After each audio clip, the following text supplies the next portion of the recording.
THE WHITE SEAL.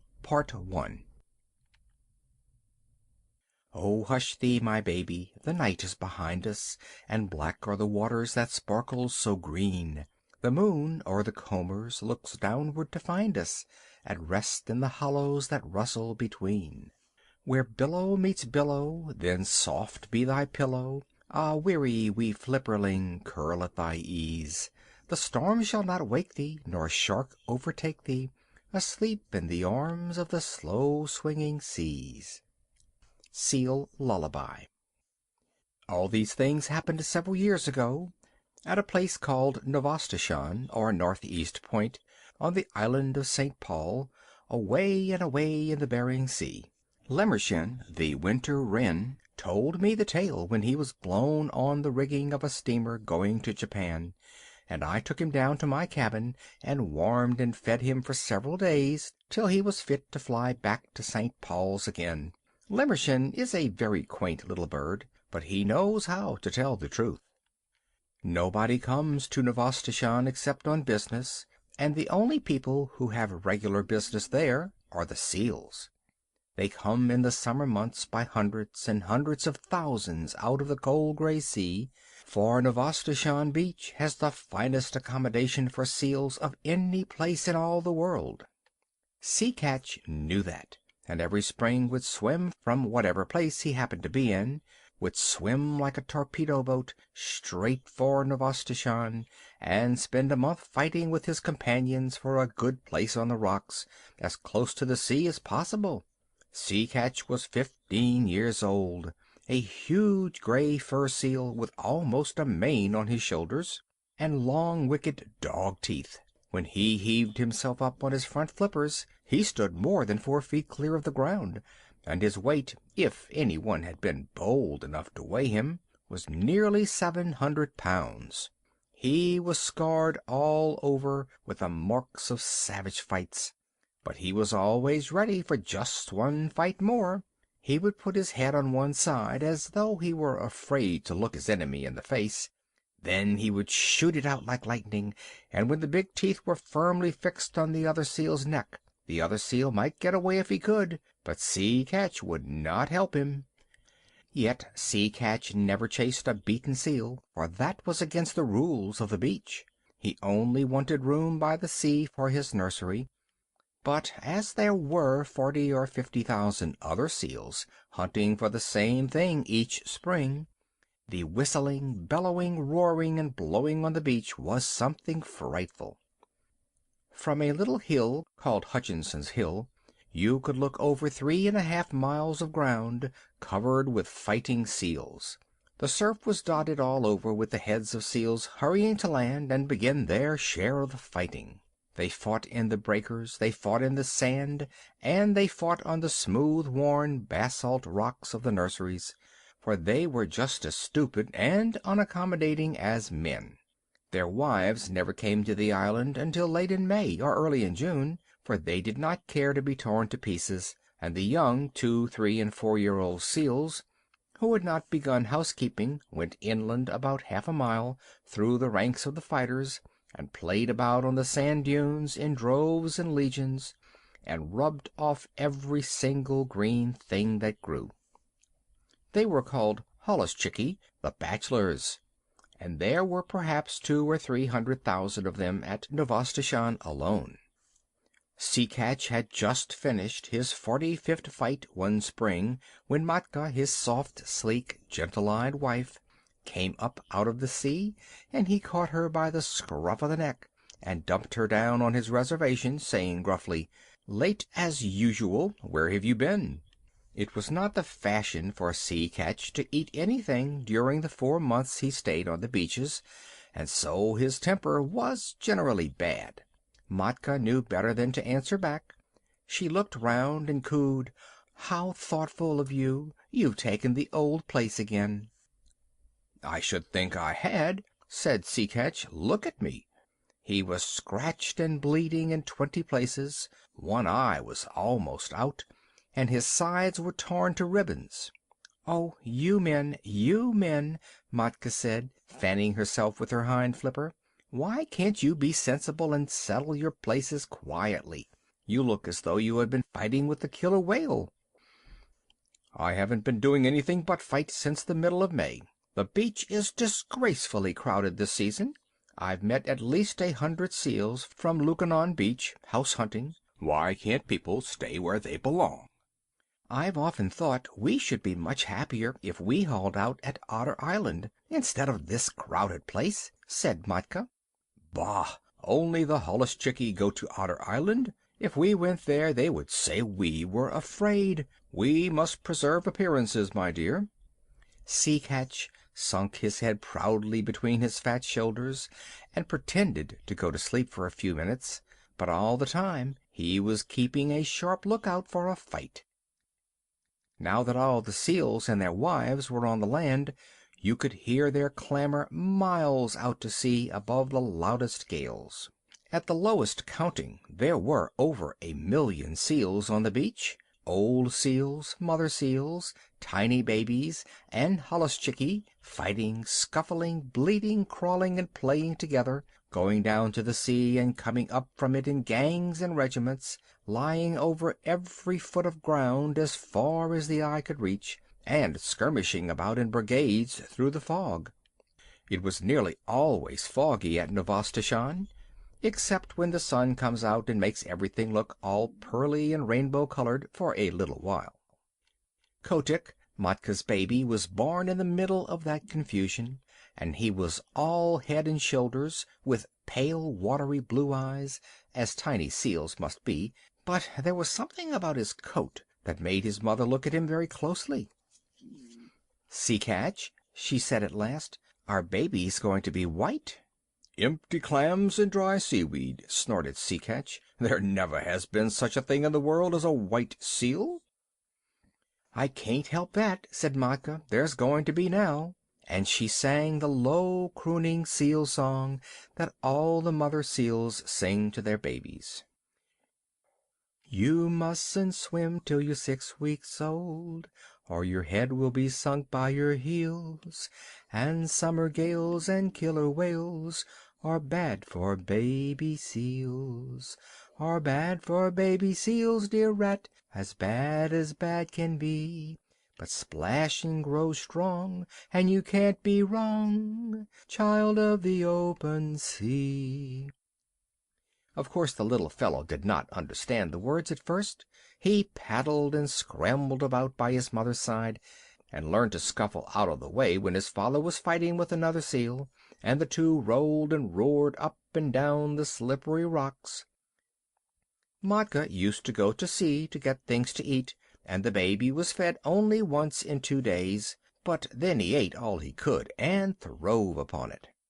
The first thing he did was to crawl inland, and there he met tens of thousands of babies of his own age, and they played together like puppies, went to sleep on the clean sand, and played again. The old people in the nurseries took no notice of them, and the holluschickie kept to their own grounds, and the babies had a beautiful playtime. When Matka came back from her deep-sea fishing, she would go straight to their playground and call as a sheep calls for a lamb, and wait until she heard Kotick bleat. Then she would take the straightest of straight lines in his direction, striking out with her 4 flippers and knocking the youngsters head over heels right and left. There were always a few hundred mothers hunting for their children through the playgrounds, and the babies were kept lively. But, as Matka told Kotick, so long as you don't lie in muddy water and get mange, or rub the hard sand into a cut or scratch, and so long as you never go swimming when there is a heavy sea, nothing will hurt you here. Little seals can no more swim than little children, but they are unhappy till they learn. The first time that Kotick went down to the sea, a wave carried him out beyond his depth, and his big head sank, and his little hind flippers flew up, exactly as his mother had told him in the song, and if the next wave had not thrown him back again, he would have drowned.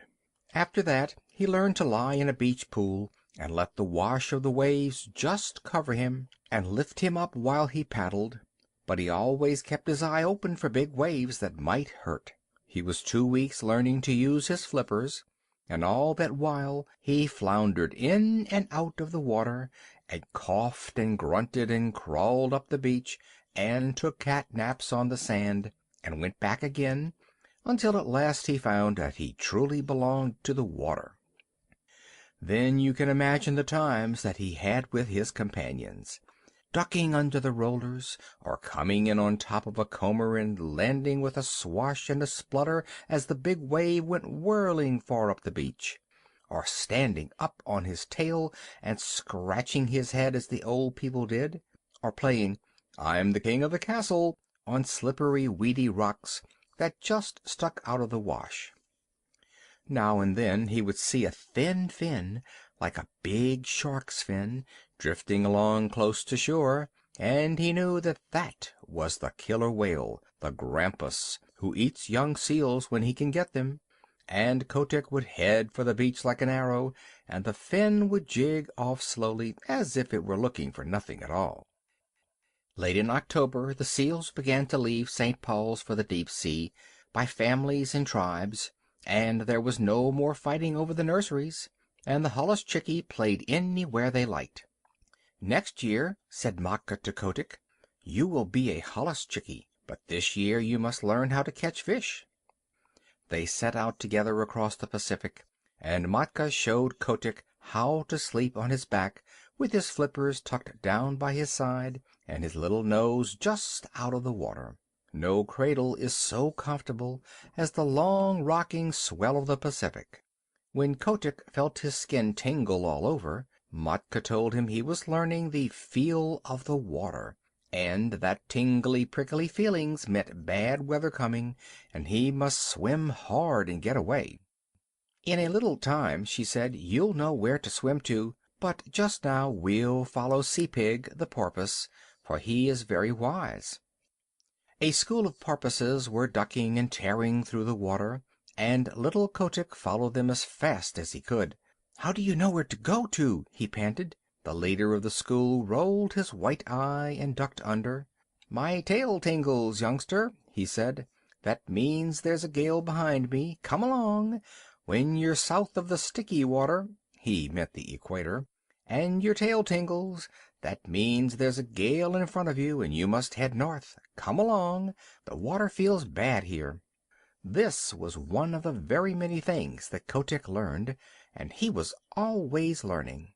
Matka taught him to follow the cod and the halibut along the undersea banks, and wrench the rockling out of his hold among the weeds; how to skirt the wrecks laying 100 fathoms below water, and dart like a rifle bullet in at one porthole and out at another as the fishes ran; how to dance on the top of the waves when the lightning was racing all over the sky, and wave his flipper politely to the stumpy-tailed albatross and the man-of-war hawk as they went down the wind; how to jump 3 or 4 feet clear of the water like a dolphin, flippers close to the side and tail curved; to leave the flying fish alone because they are all bony; to take the shoulder piece out of a cod at full speed 10 fathoms deep, and never to stop and look at a boat or a ship, but particularly a rowboat.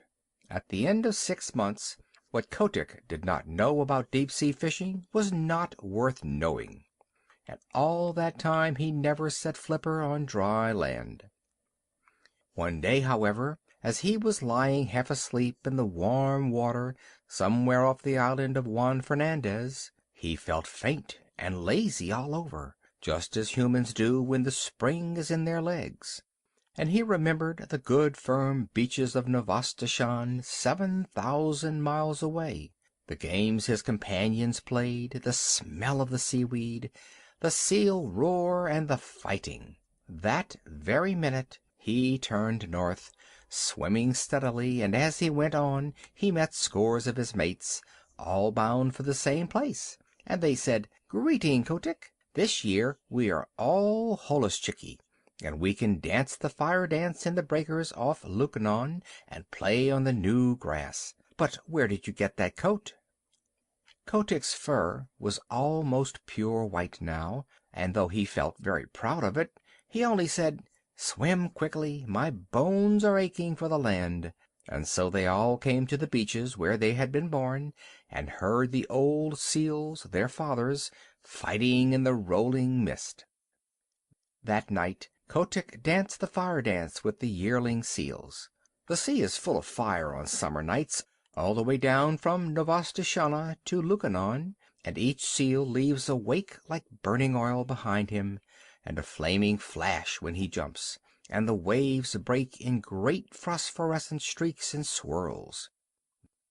Then they went inland to the Holluschickie grounds, and rolled up and down in the new wild wheat, and told stories of what they had done while they had been at sea. They talked about the Pacific as boys would talk about a wood that they had been nutting in, and if anyone had understood them he could have gone away and made such a chart of that ocean as never was. The 3- and 4-year-old Holluschickie romped down from Hutchinson's Hill crying, "Out of the way, youngsters! The sea is deep, and you don't know all that's in it yet.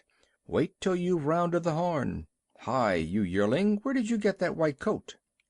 "I didn't get it," said Kotick. "It grew."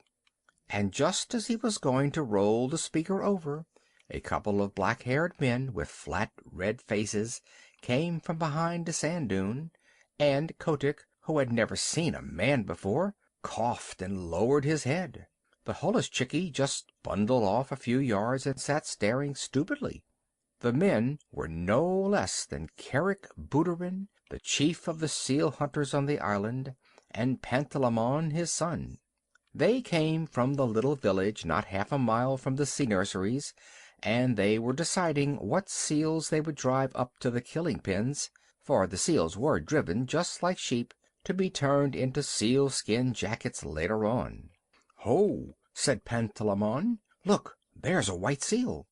Kerick Booterin turned nearly white under his oil and smoke, for he was an Aleut, and Aleuts are not clean people. Then he began to mutter a prayer. "Don't touch him, Pantalaimon. There has never been a white seal since I was born. Perhaps it's old Zaharrof's ghost. He was lost last year in the big gale." "I'm not going near him," said Pantalaimon. "He's unlucky."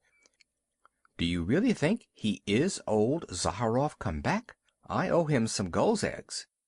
"Don't look at him," said Kerick. "Head off that drove of 4-year-olds. The men ought to skin 200 today, but it's the beginning of the season, and they are new to the work. 100 will do. Quick!" Pantalaimon rattled a pair of seal's shoulder bones in front of a herd of Holluschickie, and they stopped dead, puffing and blowing. Then he stepped near, and the seals began to move, and Kerick headed them inland, and they never tried to get back to their companions. Hundreds and hundreds of thousands of seals watched them being driven, but they went on playing just the same. Kotick was the only one who asked questions, and none of his companions could tell him anything, except that the men always drove seals in that way for 6 weeks or 2 months of every year. "I am going to follow," he said, and his eyes nearly popped out of his head as he shuffled along in the wake of the herd. "The white seal is coming after us!" cried Pantalaimon. "That's the first time a seal has ever come to the killing grounds alone." "Hush! Don't look behind you," said Kerick.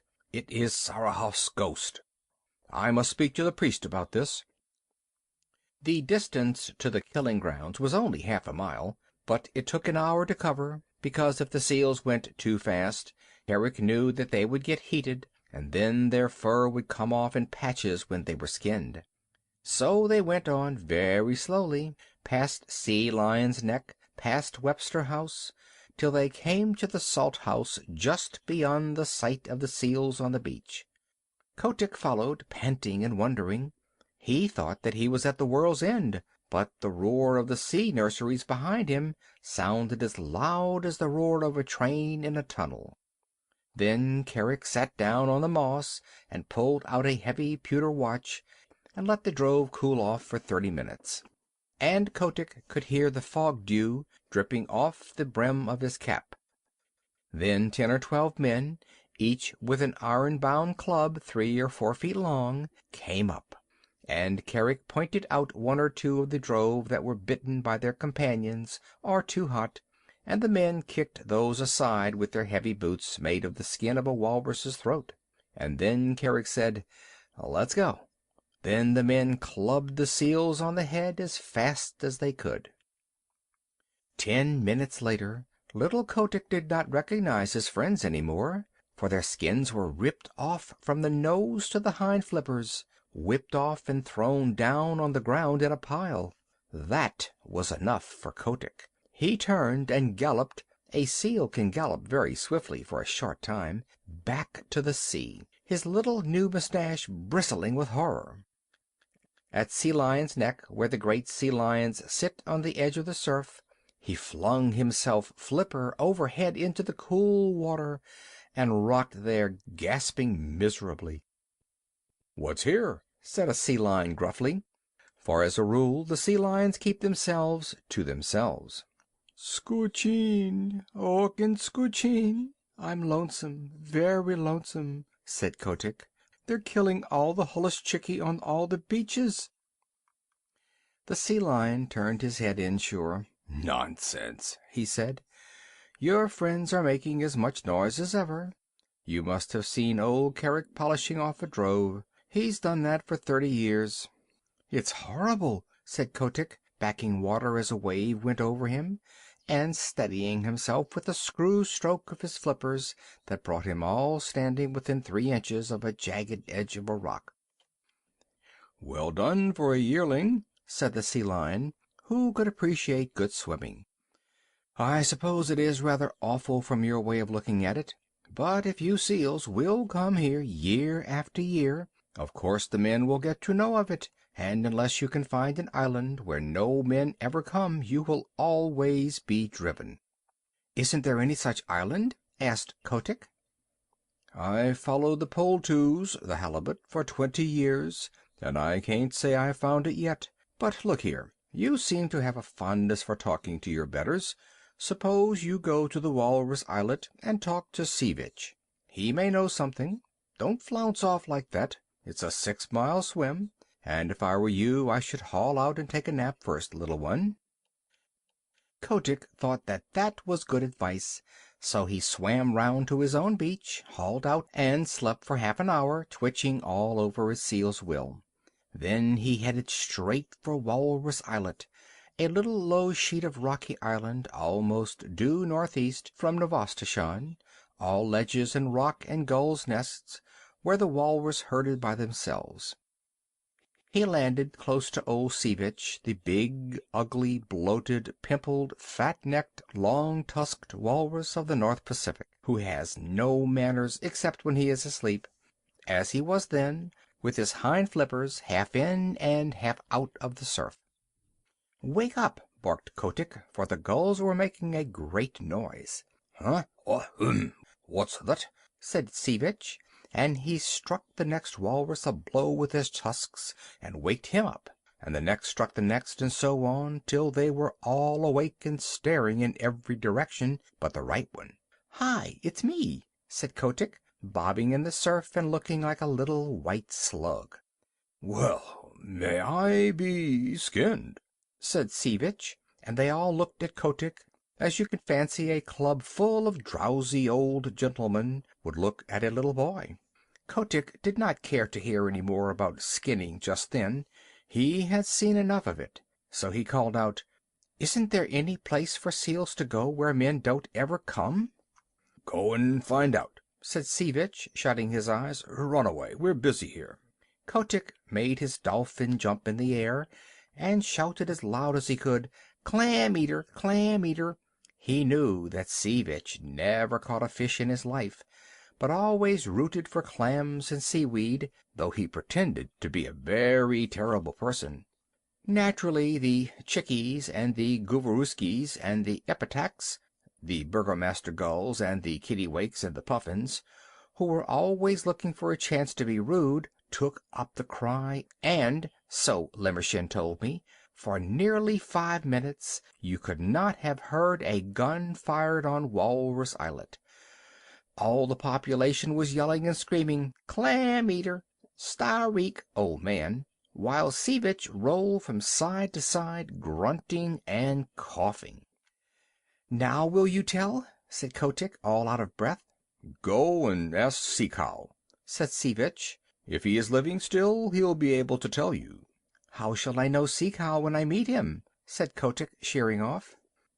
"He's the only thing in the sea uglier than Sea Vitch!" screamed a burgomaster gull, wheeling under Sea Vitch's nose. "Uglier, and with worse manners. Stareek!" Kotick swam back to Novastoshan, leaving the gulls to scream. There he found that no one sympathized with him in his little attempt to discover a quiet place for the seals. They told him that men had always driven the holluschickie, it was part of the day's work, and that if he did not like to see ugly things he should not have gone to the killing grounds. But none of the other seals had seen the killing, and that made the difference between him and his friends. Besides, Kotick was a white seal. "What you must do," said old Sea Catch, after he had heard his son's adventures, "is to grow up and be a big seal like your father, and have a nursery on the beach, and then they will leave you alone. In another 5 years you ought to be able to fight for yourself." Even gentle Matka, his mother, said, "You will never be able to stop the killing. Go and play in the sea, Kotick." And Kotick went off and danced the fire dance with a very heavy little heart. End of Part 1 of The White Seal.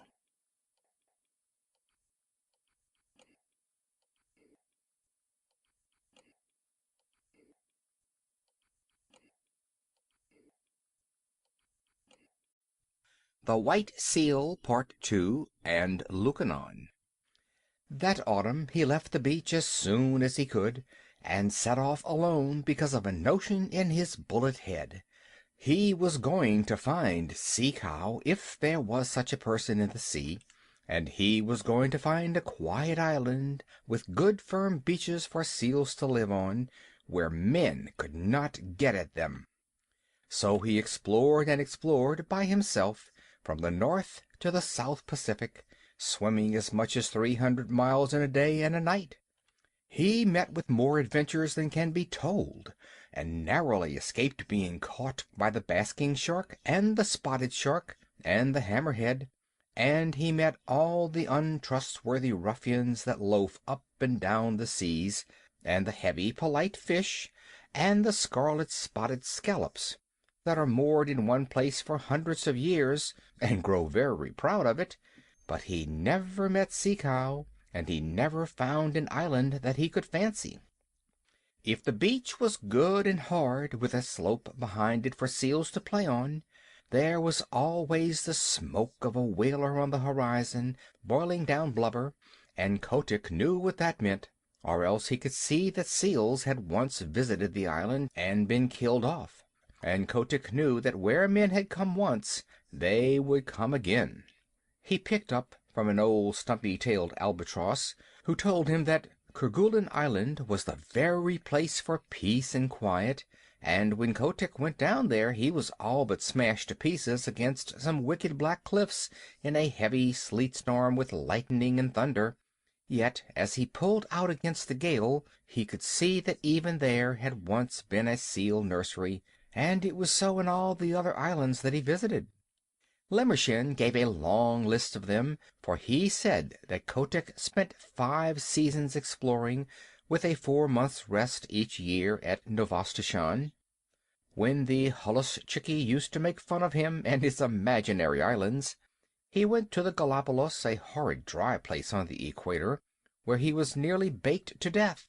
He went to the Georgia Islands, the Orkneys, Emerald Island, Little Nightingale Island, Gough's Island, Bouvet's Island, the Crossets, and even to a little speck of an island south of the Cape of Good Hope. But everywhere the people of the sea told him the same things. Seals had come to those islands once upon a time, but men had killed them all off. Even when he swam thousands of miles out of the Pacific and got to a place called Cape Corrientes, that was when he was coming back from Gough's Island, he found a few hundred mangy seals on a rock, and they told him that men came there too. That nearly broke his heart, and he headed round the Horn back to his own beaches, and on his way north he hauled out on an island full of green trees, where he found an old seal who was dying, and Kotick caught fish for him and told him all his sorrows. "Now," said Kotick, "I am going back to Novastoshan, and if I am driven to the killing pens with the holluschickie, I shall not care." The old seal said, "Try once more. I am the last of the lost rookery of Masafuera, and in the days when men killed us by the 100,000, there was a story on the beaches that some day a white seal would come out of the north and lead the seal people to a quiet place. I am old, and I shall never live to see that day, but others will. Try once more." And Kotick curled up his mustache, it was a beauty, and said, "I am the only white seal that has ever been born on the beaches, and I am the only seal, black or white, who ever thought of looking for new islands."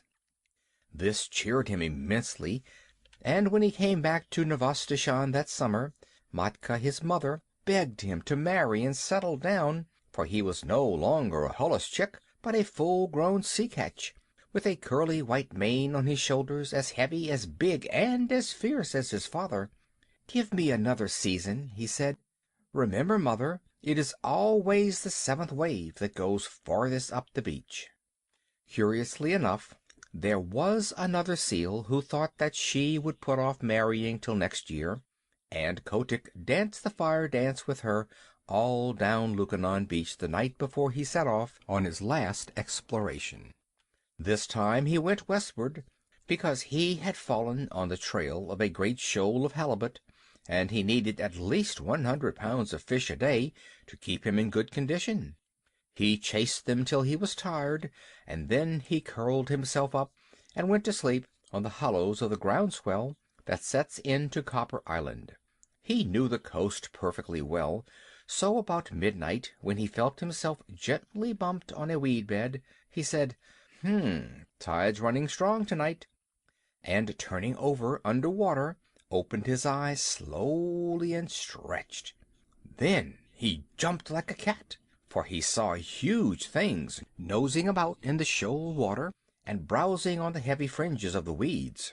"By the great combers of Magellan," he said beneath his mustache, "who in the deep sea are these people?" They were like no walrus, sea lion, seal, bear, whale, shark, fish, squid, or scallop that Kotick had ever seen before. They were between 20 and 30 feet long, and they had no hind flippers, but a shovel-like tail that looked as if it had been whittled out of wet leather. Their heads were the most foolish-looking things you ever saw, and they balanced on the ends of their tails in deep water when they weren't grazing, bowing solemnly to each other and waving their front flippers as a fat man waves his arm. "Ahem," said Kotick. "Good sport, gentlemen." The big things answered by bowing and waving their flippers, like the frog footmen. When they began feeding again, Kotick saw that their upper lip was split into 2 pieces that they could twitch apart about a foot and bring together again with a whole bushel of seaweed between the splits. They tucked the stuff into their mouths and chomped solemnly. "Messy style of feeding, that," said Kotick. They bowed again, and Kotick began to lose his temper. "Very good," he said. "If you do happen to have an extra joint in your front flipper, you needn't show off so. I see you bow gracefully, but I should like to know your names." The split lips moved and twitched, and the glassy green eyes stared, but they did not speak. "Well," said Kotick, "you're the only people I've ever met uglier than Sea Vitch, and with worse manners." Then he remembered in a flash what the Burgomaster Gull had screamed to him when he was a little yearling at Walrus Islet, and he tumbled backward in the water, for he knew that he had found Sea Cow at last. The sea cows went on schlooping and grazing and chumping in the weed, and Kotick asked them questions in every language that he had picked up in his travels. And the sea people talk nearly as many languages as human beings. But the sea cows did not answer, because sea cows cannot talk. He has only 6 bones in his neck where he ought to have 7, and they say undersea that prevents him from speaking even to his companions. But, as you know, he has an extra joint in his foreflipper, and by waving it up and down and about, he makes what answers to a sort of clumsy telegraphic code. By daylight, Kotick's mane was standing on end, and his temper was gone where the dead crabs go. Then the sea cow began to travel northward, very slowly, stopping to hold absurd bowing councils from time to time, and Kotick followed them, saying to himself, "People who are such idiots as these are would have been killed long ago if they hadn't found out some safe island, and what is good enough for Sea Cow is good enough for the Sea Catch. All the same, I wish they'd hurry." It was weary work for Kotick. The herd never went more than 40 or 50 miles a day, and stopped to feed at night, and kept close to the shore all the time, while Kotick swam round them and over them and under them, but he could not hurry them up 1/2 mile. And as they went farther north, they held a bowing council every few hours, and Kotick nearly bit off his mustache with impatience, till he saw that they were following up a warm current of water, and then he respected them more.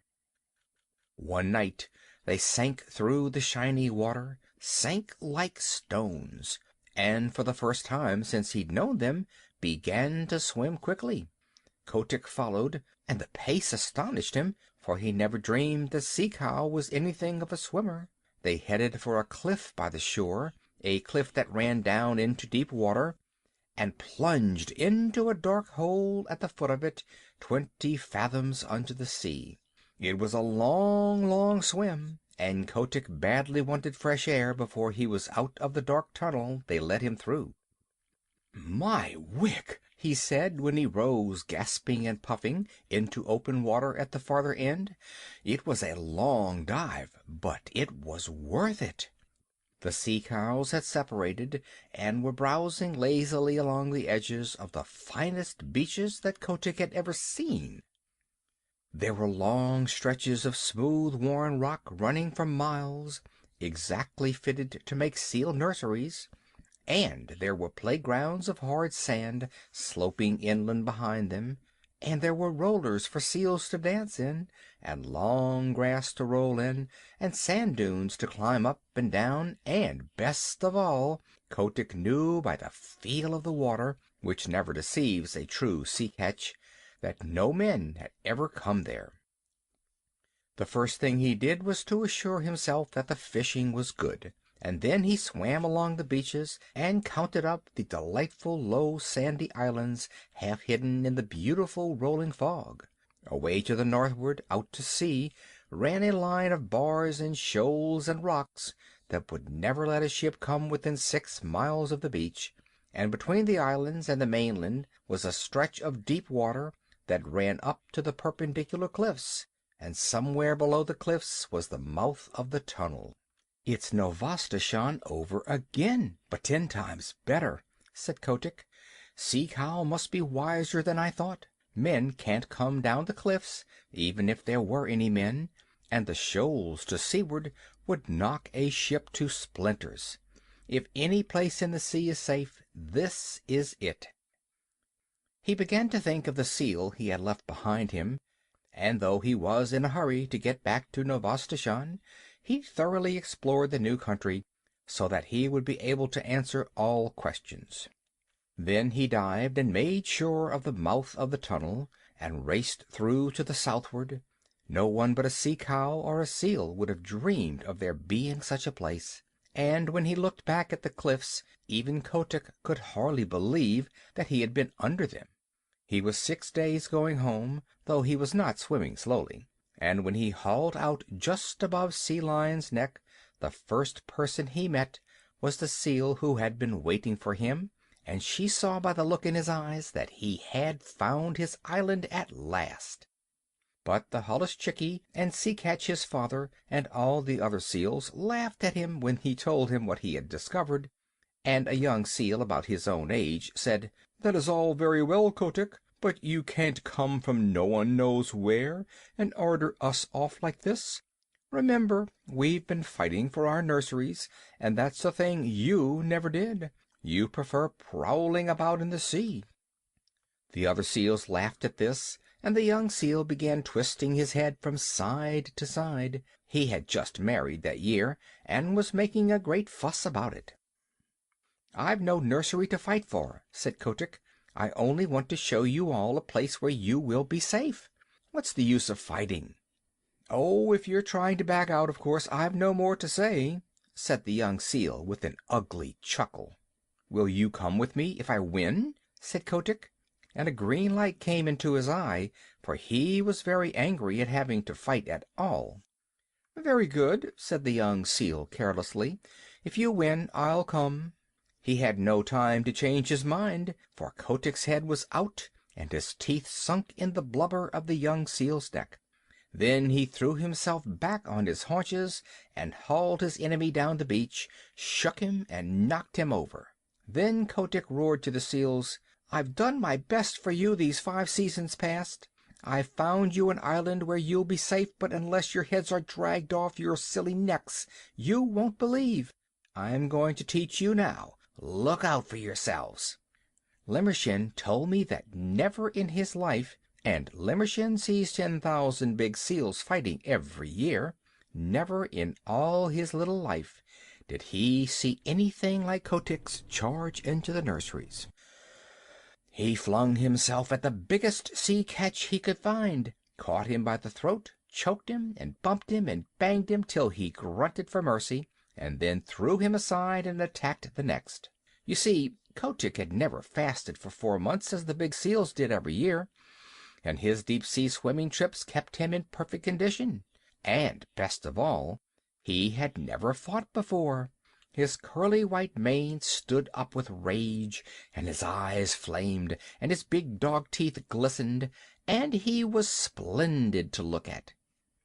Old Sea Catch, his father, saw him tearing past, hauling the grizzled old seals about as though they had been halibut, and upsetting the young bachelors in all directions, and Sea Catch gave a roar and shouted, "He may be a fool, but he is the best fighter on the beaches. Don't tackle your father, my son, he's with you."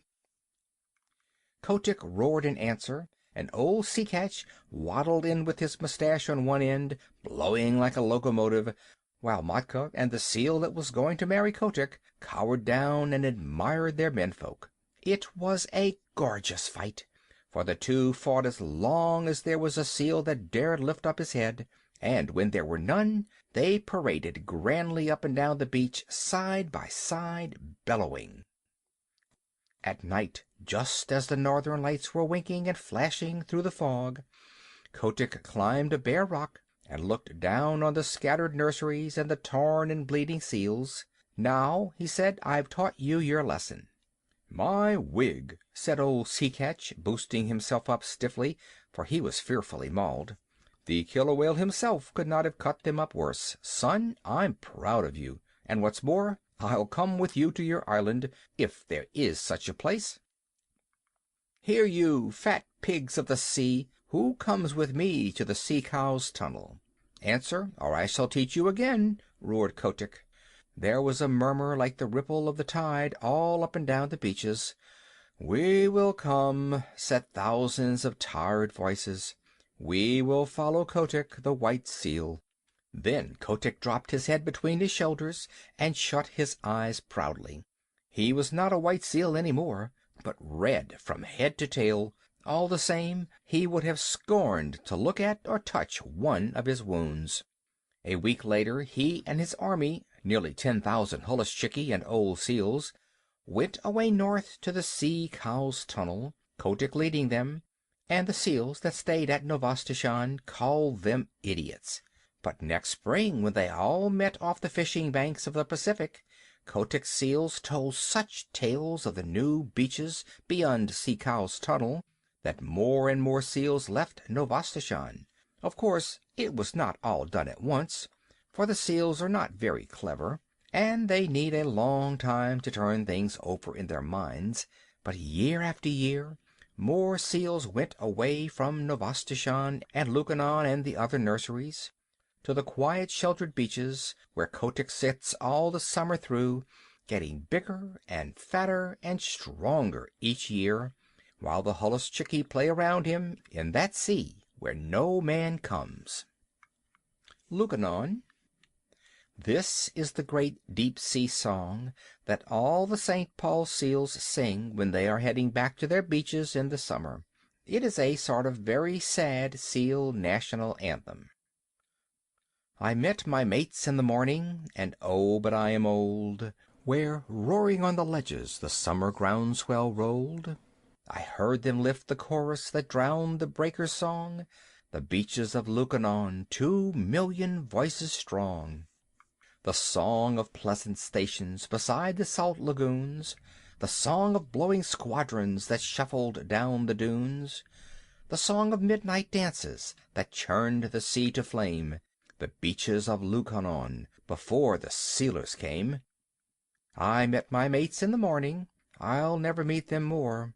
They came and went in legions that darkened all the shore, and o'er the foam-flecked offing, as far as voice could reach, we hailed the landing parties, and we sang them up the beach. The beaches of Lukannon, the winter wheat so tall, the dripping crinkled lichens and the sea fog drenching all, the platforms of our playground, all shining smooth and worn, the beaches of Lukannon, the home where we were born. I met my mates in the morning, a broken, scattered band. Men shoot us in the water and club us on the land. Men drive us to the salt house like silly sheep and tame, and still we sing Lukannon before the sealers came. Wheel down to southward, O Goovaruska, go, and tell the deep-sea viceroys the story of our woe. Ere, empty as the shark's egg, the tempest flings ashore, the beaches of Lukannon shall know their sons no more. End of Part 2 of The White Seal and Lukannon.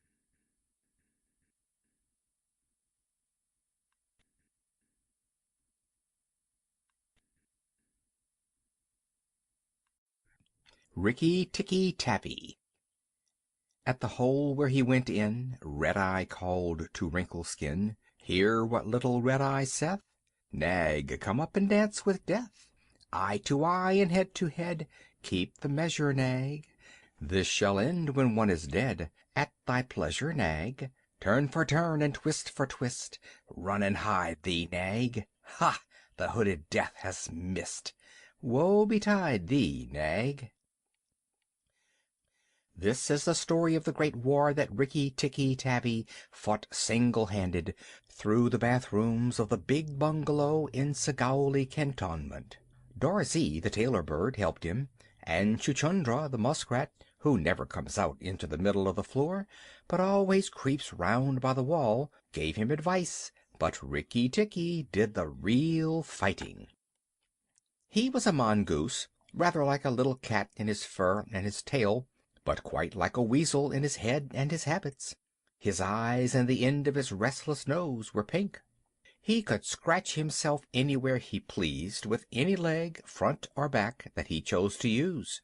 He could fluff up his tail till it looked like a bottle brush, and his war cry, as he scuttled through the long grass, was "Rik-tikki-tikki-tikki-tick."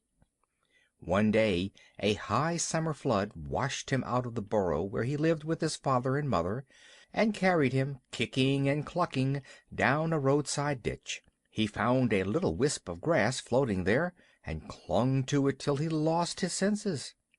When he revived he was lying in the hot sun on the middle of a garden path, very draggled indeed, and a small boy was saying, "Here's a dead mongoose. Let's have a funeral." "No," said his mother, "let's take him in and dry him. Perhaps he isn't really dead." They took him into the house, and a big man picked him up between his finger and thumb, and said he was not dead, but half choked. So they wrapped him in cotton wool, and warmed him over a little fire, and he opened his eyes and sneezed. "Now," said the big man, he was an Englishman who had just moved into the bungalow, "don't frighten him, and we'll see what he'll do." It is the hardest thing in the world to frighten a mongoose, because he is eaten up from nose to tail with curiosity. The motto of all the mongoose family is "Run and find out." And Rikki Tikki was a true mongoose. He looked at the cotton wool, decided that it was not good to eat, ran all round the table, sat up and put his fur in order, scratched himself, and jumped on the small boy's shoulder. "Don't be frightened, Teddy," said his father. "That's his way of making friends." "Ouch! He's tickling under my chin," said Teddy. Rikki Tikki looked down between the boy's collar and neck, snuffed at his ear, and climbed down to the floor, where he sat rubbing his nose. "Good gracious!" said Teddy's mother. "And that's a wild creature? I suppose he's so tame because we've been kind to him." "All mongooses are like that," said her husband. "If Teddy doesn't pick him up by the tail, or try to put him in a cage, he'll run in and out of the house all day long. Let's give him something to eat." They gave him a little piece of raw meat. Rikki Tikki liked it immensely, and when it was finished he went out into the veranda and sat in the sunshine and fluffed up his fur to make it dry to the roots. Then he felt better. "There are more things to find out about this house," he said to himself, "than all my family could find out in all their lives. I shall certainly stay and find out." He spent all that day roaming over the house. He nearly drowned himself in the bathtubs, put his nose into the ink on a writing table, and burned it on the end of the big man's cigar, for he climbed up in the big man's lap to see how writing was done. At nightfall he ran into Teddy's nursery to watch how kerosene lamps were lighted, and when Teddy went to bed Rikki Tikki climbed up too. But he was a restless companion, because he had to get up and attend to every noise all through the night, and find out what made it. Teddy's mother and father came in, the last thing, to look at their boy, and Rikki Tikki was awake on the pillow. "I don't like that," said Teddy's mother. "He may bite the child." "He'll do no such thing," said the father. "Teddy's safer with that little beast than if he had a bloodhound to watch him. If a snake came into the nursery now—" But Teddy's mother wouldn't think of anything so awful. Early in the morning Rikki Tikki came to early breakfast in the veranda, riding on Teddy's shoulder, and they gave him banana and some boiled egg. He sat on all their laps, one after the other, because every well-brought-up mongoose always hopes to be a house mongoose some day, and have rooms to run about in. And Rikki Tikki's mother, she used to live in the general's house at Segowli, had carefully told Rikki what to do if ever he came across white men.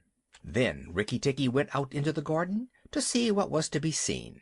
It was a large garden, only half cultivated, with bushes as big as summer houses of Marshall Neil roses, lime and orange trees, clumps of bamboos, and thickets of high grass. Rikki Tikki licked his lips. "This is a splendid hunting ground," he said, and his tail grew bottle-brushy at the thought of it, and he scuttled up and down the garden, snuffling here and there, till he heard very sorrowful voices in a thorn bush. It was Darzee, the tailor bird, and his wife. They had made a beautiful nest by pulling two big leaves together and stitching them up the edges with fibers, and had filled the hollow with cotton and downy fluff. The nest swayed to and fro as they sat on the rim and cried. "What is the matter?" asked Rikki Tikki. "We are very miserable," said Darzee. "One of our babies fell out of the nest yesterday, and Nag ate him." Said Rikki Tikki. "That is very sad, but I am a stranger here. Who is Nag?" Darzee and his wife only cowered down in the nest without answering, for from the thick grass at the foot of the bush there came a low hiss, a horrid cold sound that made Rikki Tikki jump back 2 clear feet. Then inch by inch out of the grass rose up the head and spread hood of Nag, the big black cobra, and he was 5 feet long from tongue to tail. When he had lifted 1/3 of himself clear of the ground, he stayed balancing to and fro, exactly as a dandelion tuft balances in the wind. And he looked at Rikki Tikki with the wicked snake's eyes that never changed their expression, whatever the snake may be thinking of. "Who is Nag?" said he. "I am Nag.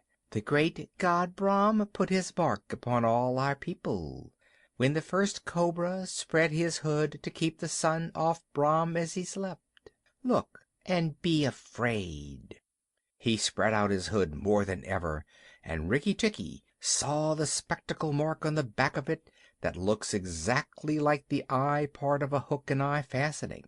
He was afraid for the minute, but it is impossible for a mongoose to stay frightened for any length of time, and though Rikki Tikki had never met a live cobra before, his mother had fed him on dead ones, and he knew that all a grown mongoose's business in life was to fight and eat snakes.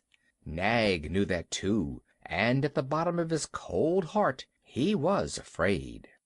"Well," said Rikki Tikki, and his tail began to fluff up again, "marks or no marks, do you think it is right for you to eat fledglings out of a nest?" Nag was thinking to himself, and watching the least little movement in the grass behind Rikki Tikki. He knew that mongooses in the garden meant death sooner or later for him and his family, but he wanted to get Rikki Tikki off his guard, so he dropped his head a little and put it on one side. "Let us talk," he said. "You eat eggs. Why should not I eat birds?" "Behind you! Look behind you!" sang Darzee. Rikki Tikki knew better than to waste time in staring. He jumped up in the air as high as he could go, and just under him whizzed by the head of Nagaina, Nag's wicked wife.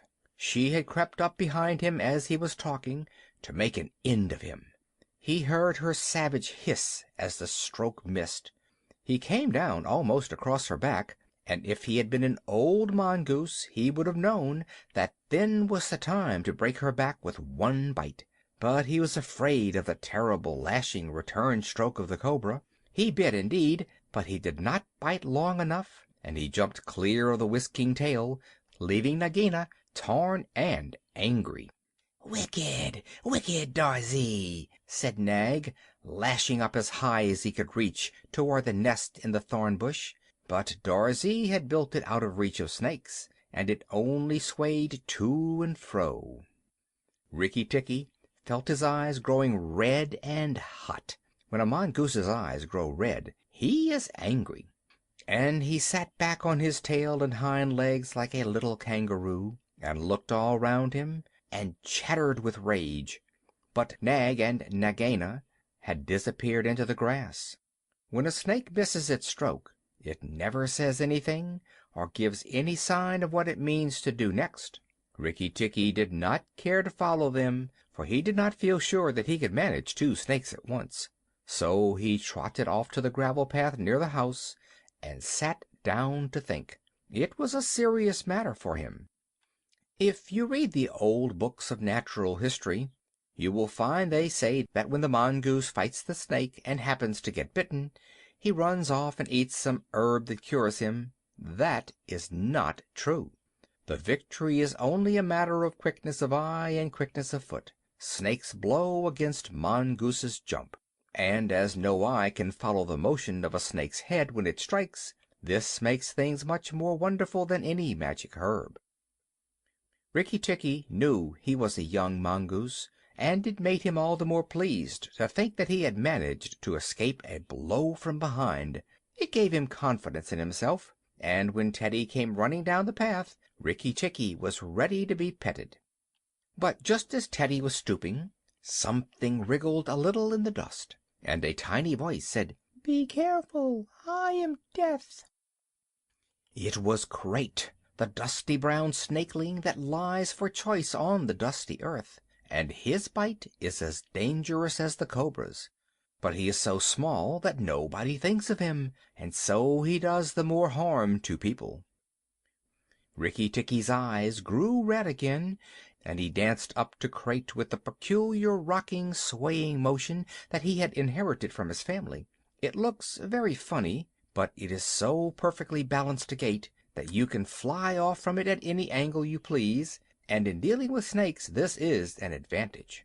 If Rikki Tikki had only known, he was doing a much more dangerous thing than fighting Nag, for Crate is so small and can turn so quickly that unless Rikki bit him close to the back of the head he would get the return stroke in his eye or his lip. But Rikki did not know. His eyes were all red, and he rocked back and forth, looking for a good place to hold. Crate struck out.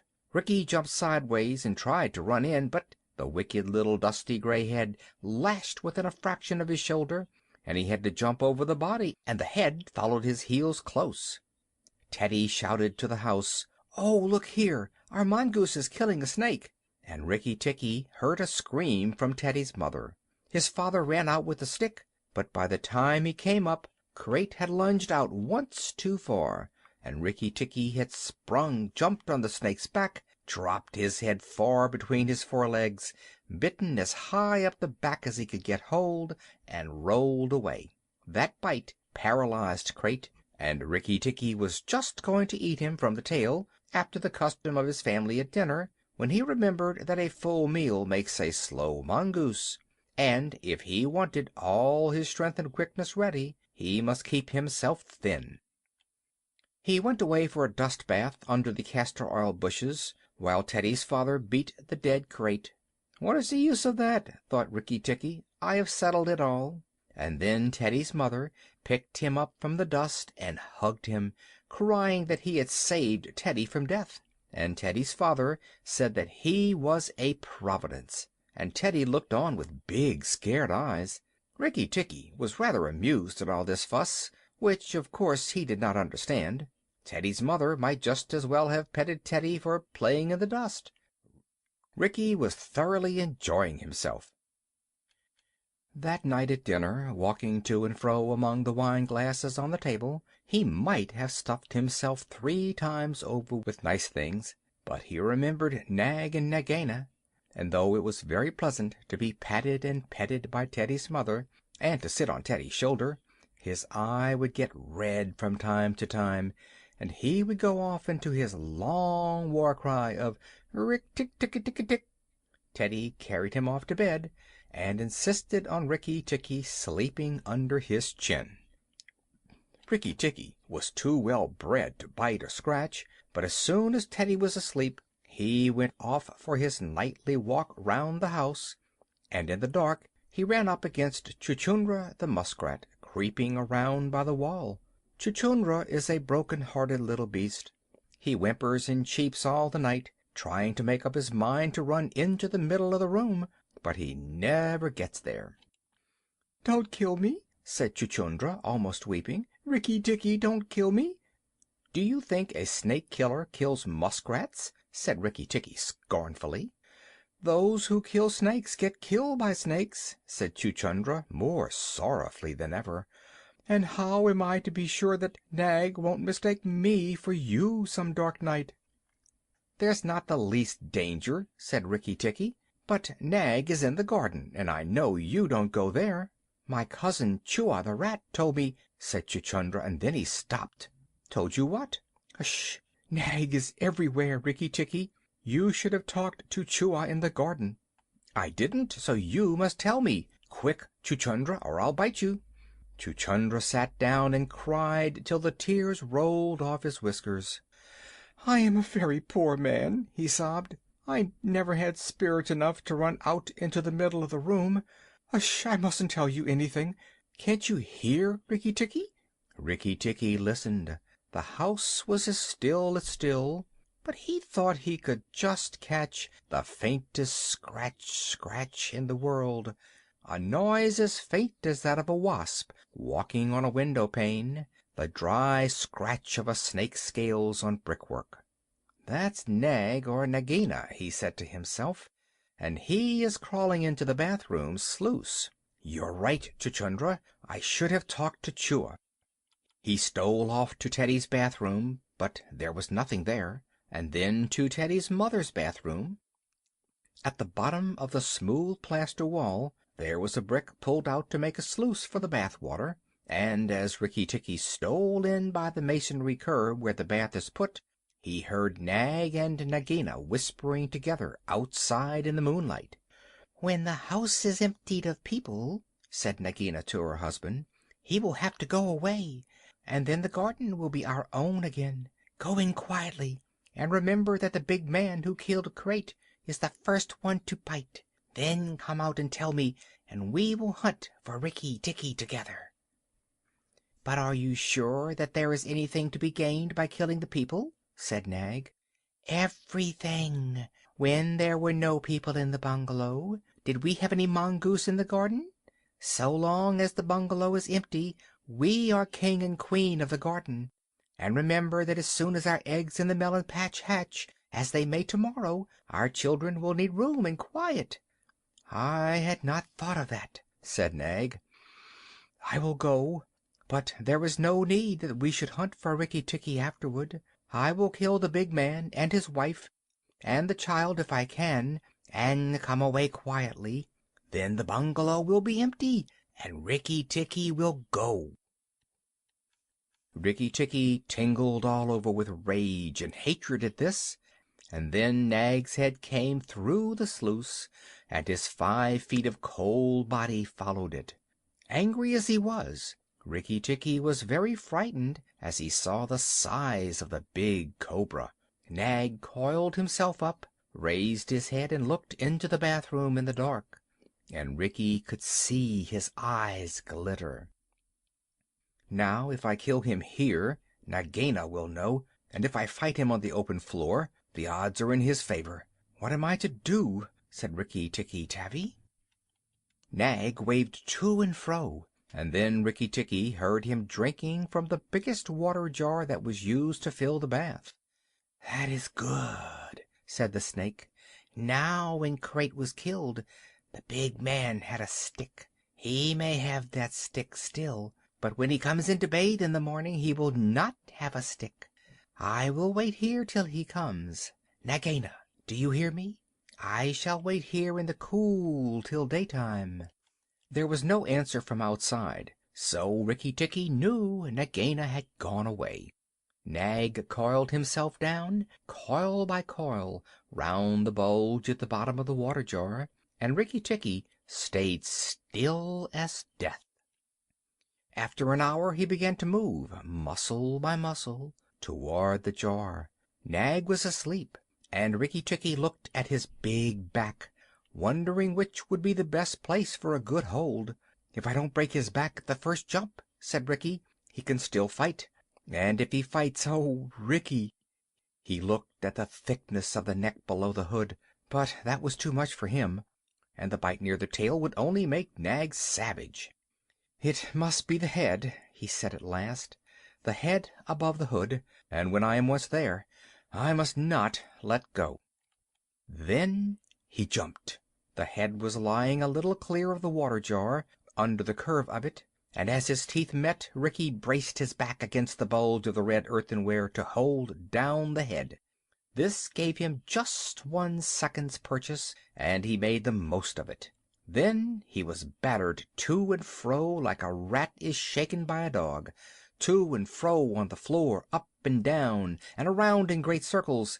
But his eyes were red, and he held on as the body cart whipped over the floor, upsetting the tin dipper and the soap dish and the flesh brush, and banged against the tin side of the bath.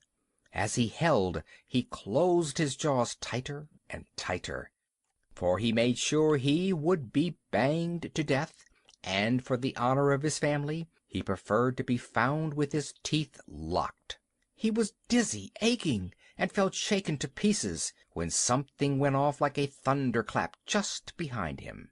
A hot wind knocked him senseless, and red fire singed his fur.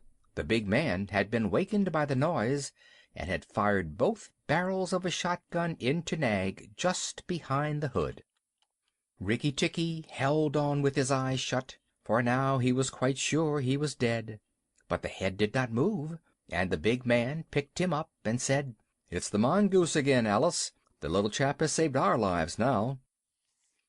Then Teddy's mother came in with a very white face, and saw what was left of Nag, and Rikki Tikki dragged himself to Teddy's bedroom, and spent half the rest of the night shaking himself tenderly to find out whether he really was broken into 40 pieces, as he fancied. When morning came he was very stiff, but well pleased with his doings. "Now I have Nagaina to settle with, and she will be worse than 5 nags, and there is no knowing when the eggs she spoke of will hatch. Goodness, I must go and see Darzee," he said. Without waiting for breakfast, Rikki Tikki ran to the thorn bush where Darzee was singing a song of triumph at the top of his voice. The news of Nag's death was all over the garden, for the sweeper had thrown the body on the rubbish heap. "Oh, you stupid tuft of feathers!" said Rikki Tikki angrily. "Is this the time to sing?" "Nag is dead, is dead, is dead," sang Darzee. "The valiant Rikki Tikki caught him by the head and held fast. The big man brought the bang stick, and Nag fell into pieces. He will never eat my babies again." "All that's true enough, but where's Nagaina?" said Rikki Tikki, looking carefully round him. "Nagaina came to the bathroom sluice and called for Nag," Darzee went on, "and Nag came out on the end of a stick. The sweeper picked him up on the end of a stick and threw him on the rubbish heap. Let us sing about the red-eyed Rikki Tikki." And Darzee filled his throat and sang. "If I could get up to your nest I'd roll your babies out," said Rikki Tikki. "You don't know when to do the right thing at the right time. You're safe enough in your nest there, but it's war for me down here. Stop singing a minute, Darzee." "For the great, the beautiful Rikki Tikki's sake, I will stop," said Darzee. "What is it, O killer of the terrible Nag? Where is Nagaina for the 3rd time?" "On the rubbish heap by the stables, mourning for Nag. Great is Rikki Tikki with the white teeth. Bother my white teeth! Have you ever heard where she keeps her eggs?" "In the melon bed, on the end nearest the wall, where the sun strikes nearly all day. She hid them there weeks ago." "And you never thought it worth while to tell me? The end nearest the wall, you said. Rikki Tikki, you are not going to eat her eggs?" "Not eat, exactly, no. Darzee, if you have a grain of sense, you will fly off to the stables and pretend that your wing is broken, and let Nagaina chase you away to this bush. I must get to the melon bed, and if I went there now she'd see me." Darzee was a feather-brained little fellow who could never hold more than one idea at a time in his head, and just because he knew that Nagaina's children were born in eggs like his own, he didn't think at first that it was fair to kill them. But his wife was a sensible bird, and she knew that cobra's eggs meant young cobras later on. So she flew off from the nest and left Darzee to keep the babies warm and continue his song about the death of Nag. Darzee was very like a man in some ways. She fluttered in front of Nagaina by the rubbish heap and cried out, "Oh, my wing is broken! The boy in the house threw a stone at me and broke it." Then she fluttered more desperately than ever.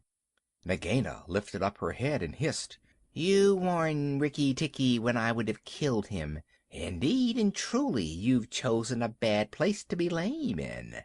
And she moved toward Darzee's wife, slipping along over the dust. "The boy broke it with the stone," shrieked Darzee's wife. "Well, it may be some consolation to you when you're dead to know that I shall settle accounts with the boy. My husband lies on the rubbish heap this morning, but before the night the boy in the house will lie very still. What is the use of running away? I am sure to catch you. Little fool, look at me." Darzee's wife knew better than to do that, for a bird who looks at a snake's eyes gets so frightened that she cannot move. Darzee's wife fluttered on, piping sorrowfully and never leaving the ground, and Nagaina quickened her pace. Rikki Tikki heard them going up the path from the stables, and he raced for the end of the melon patch near the wall. There, in the warm litter above the melons, very cunningly hidden, he found 25 eggs, about the size of a bantam's eggs, but with whitish skin instead of shell. "I was not a day too soon," he said, for he could see the baby cobras curled up inside the skin, and he knew that the minute they were hatched they could each kill a man or a mongoose. He bit off the tops of the eggs as fast as he could, taking care to crush the young cobras, and turned over the litter from time to time to see whether he had missed any. At last there were only 3 eggs left, and Rikki Tikki began to chuckle to himself when he heard Darzee's wife screaming, "Rikki Tikki, I led Nagaina toward the house, and she has gone into the veranda, and oh, come quickly! She means killing!" Rikki Tikki smashed 2 eggs and tumbled backwards down the melon bed with the 3rd egg in his mouth, and scuttled to the veranda as hard as he could put foot to the ground. Teddy and his mother and father were there at early breakfast, but Rikki Tikki saw that they were not eating anything. They sat stone still, and their faces were white. Nagaina was coiled up on the matting by Teddy's chair, within easy striking distance of Teddy's bare leg, and she was swaying to and fro, singing a song of triumph. "Son of the big man that killed Nag," she hissed, "stay still. I am not ready yet. Wait a little. Keep very still, all you 3. If you move, I strike, and if you do not move, I strike. Oh, foolish people who killed my Nag!" Teddy's eyes were fixed on his father, and all his father could do was to whisper, "Sit still, Teddy. You mustn't move. Teddy, keep still." Then Rikki Tikki came up and cried, "Turn round, Nagaina. Turn and fight." "All in good time," said she, without moving her eyes. "I will settle my account with you presently. Look at your friends, Rikki Tikki. They are still and white. They are afraid. They dare not move, and if you come a step nearer, I strike." "Look at your eggs," said Rikki Tikki, "in the melon bed near the wall. Go and look, Nagaina." The big snake turned half around and saw the egg on the veranda. "Ah, give it to me!" she cried. Rikki Tikki put his paws one on each side of the egg, and his eyes were blood red. What price for a snake's egg? For a young cobra? For a young king cobra? For the last, the very last of the brood? The ants are eating all the others down by the melon bed. Nagaina spun clear round, forgetting everything for the sake of the one egg. Rikki Tikki saw Teddy's father shoot out a big hand, catch Teddy by the shoulder, and drag him across the little table with the teacups, safe and out of reach of Nagaina. "Tricked, tricked, tricked! Rick-tick-tick!" chuckled Rikki Tikki. "That boy is safe, and it was I that caught Nag by the hood last night in the bathroom." Then he began to jump up and down, all 4 feet together, his head close to the floor. "He threw me to and fro, but he could not shake me off. He was dead before the big man blew him in two. I did it. Rikki tikki tikki tick. Come then, Nagaina, come and fight me. You shall not be a widow long." Nagaina saw that she had lost her chance of killing Teddy, and the egg lay between Rikki Tikki's paws. "Give me the egg, Rikki Tikki. Give me the last of my eggs, and I will go away and never come back," she said, lowering her hood. "Yes, you will go away, and you will never come back, for you will go to the rubbish heap with Nag. Fight, widow. The big man has gone for his gun. Fight!" Rikki Tikki was bounding all round Nagaina, keeping just out of reach of her stroke, his little eyes like hot coals. Nagaina gathered herself together and flung out at him. Rikki Tikki jumped up and backward. Again and again and again she struck, and each time her head came with a whack on the matting of the veranda, and she gathered herself together like a watch spring. Then Rikki Tikki danced in a circle to get behind her, and Nagaina spun round to keep her head to his head, so that the rustle of her tail on the matting sounded like dry leaves blown along by the wind. He had forgotten the egg. It still lay on the veranda, and Nagaina came nearer and nearer to it, till at last, while Rikki Tikki was drawing breath, she caught it in her mouth, turned to the veranda steps, and flew like an arrow down the path, with Rikki Tikki behind her. When the cobra runs for her life, she goes like a whiplash flicked across a horse's neck. Rikki Tikki knew that he must catch her, or all the trouble would begin again. She headed straight for the long grass by the thorn bush, and as he was running, Rikki Tikki heard Darzee still singing his foolish little song of triumph. But Darzee's wife was wiser. She flew off her nest as Nagaina came along, and flapped her wings about Nagaina's head. If Darzee had helped, they might have turned her, but Nagaina only lowered her hood and went on. Still, the instant's delay brought Rikki Tikki up to her, and as she plunged into the rat hole where she and Nag used to live, his little white teeth were clenched on her tail, and he went down with her. And very few mongooses, however wise and old they may be, care to follow a cobra into its hole. It was dark in the hole, and Rikki Tikki never knew when it might open out and give Nagaina room to turn and strike at him. He held on savagely, and stuck out his feet to act as brakes on the dark slope of the hot, moist earth. Then the grass by the mouth of the hole stopped waving, and Darzee said, "It is all over with Rikki Tikki. We must sing his death song. Valiant Rikki Tikki is dead, for Nagaina will surely kill him underground." So he sang a very mournful song that he made up on the spur of the minute, and just as he got to the most touching part, the grass quivered again, and Rikki Tikki, covered with dirt, dragged himself out of the hole, leg by leg, licking his whiskers. Darzee stopped with a little shout. Rikki Tikki shook some of the dust out of his fur and sneezed. "It is all over," he said. "The widow will never come out again." And the red ants that lived between the grass stems heard him, and began to troop down one after another to see if he had spoken the truth. Rikki Tikki curled himself up in the grass and slept where he was, slept and slept till it was late in the afternoon, for he had done a hard day's work. "Now," he said when he awoke, "I will go back to the house. Tell the coppersmith, Darzee, and he will tell the garden that Nagaina is dead." The coppersmith is a bird which makes a noise exactly like the beating of a little hammer on a copper pot, and the reason he is always making it is because he is the town crier to every Indian garden, and tells all the news to everybody who cares to listen. As Rikki Tikki went up the path, he heard his "Attention!" notes like a tiny dinner gong, and then the steady "Ding dong tuck! Nag is dead! Dong! Nagaina is dead! Ding dong tuck!"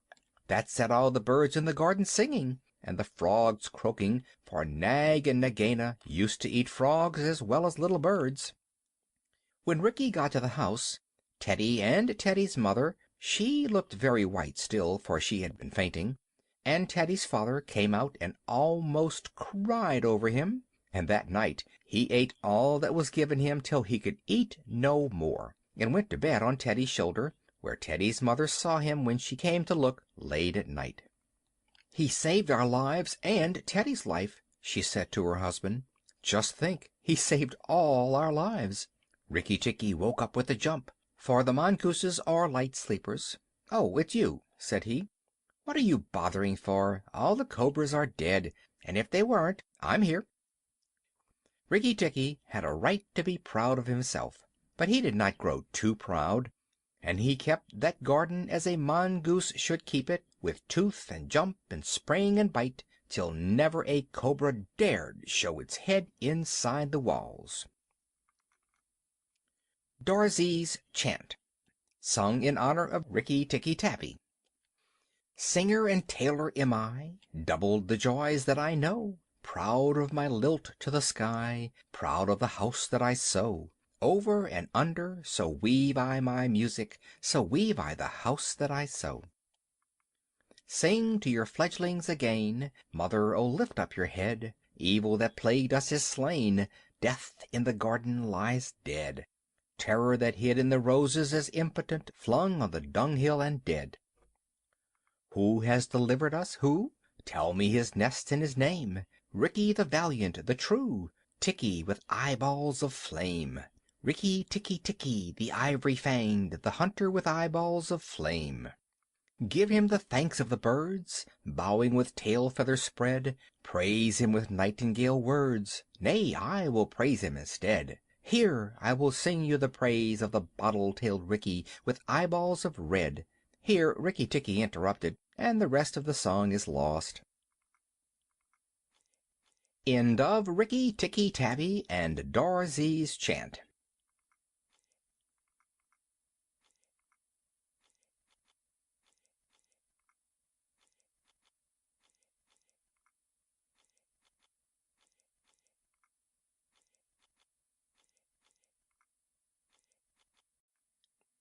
Toomai of the Elephants. I will remember what I was. I am sick of rope and chain. I will remember my old strength and all my forest affairs. I will not sell my back to man for a bundle of sugar cane. I will go out to my own kind and the wood folk in their lairs. I will go out until the day, until the morning break, out to the wind's untainted kiss, the water's clean caress. I will forget my ankle ring and snap my picket stake. I will revisit my lost loves and playmates masterless.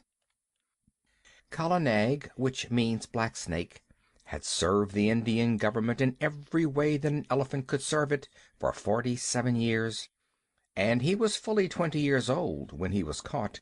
That makes him nearly 70, a ripe age for an elephant. He remembered pushing, with a big leather pad on his forehead, at a gun stuck in deep mud, and that was before the Afghan War of 1842, and he had not then come to his full strength. His mother, Radha Pyari, Radha the Darling, who had been caught in the same drive with Kala Nag, told him, before his little milk tusks had dropped out, that elephants who were afraid always got hurt. Kala Nag knew that advice was good, for the first time that he saw a star shell burst, he backed screaming into a stand of piled rifles, and the bayonets pricked him in all his softest places. So before he was 25 he gave up being afraid, and so he was the best loved and the best looked after elephant in the service of the government of India. He had carried tents, 1,200 pounds weight of tents, on the march in Upper India. He had been hoisted into a ship at the end of a steam crane and taken for days across the water, and made to carry a mortar on his back in a strange and rocky country very far from India, and had seen the Emperor Theodore lying dead in Magdala, and had come back again in the steamer entitled, as the soldier said, to the Abyssinian War Medal. He had seen his fellow elephants die of cold and epilepsy and starvation and sunstroke up at a place called Ali Mushtid 10 years later, and afterward he had been sent down thousands of miles south to haul and pile big balks of teak in the timber yards at Moulmein. There he had half killed an insubordinate young elephant who was shirking his fair share of work. After that he had been taken off timber hauling and employed, with a few score other elephants who were trained to the business, in helping catch wild elephants among the Garo hills. Elephants are very strictly preserved by the Indian government. There is one whole department which does nothing else but hunt them and catch them and break them in, and send them up and down the country as they are needed for work. Kala Nag stood 10 fair feet at the shoulders, and his tusks had been cut off short at 5 feet and bound round the ends, to prevent them from splitting, with bands of copper. But he could do more with those stumps than any untrained elephant could do with the real sharpened ones.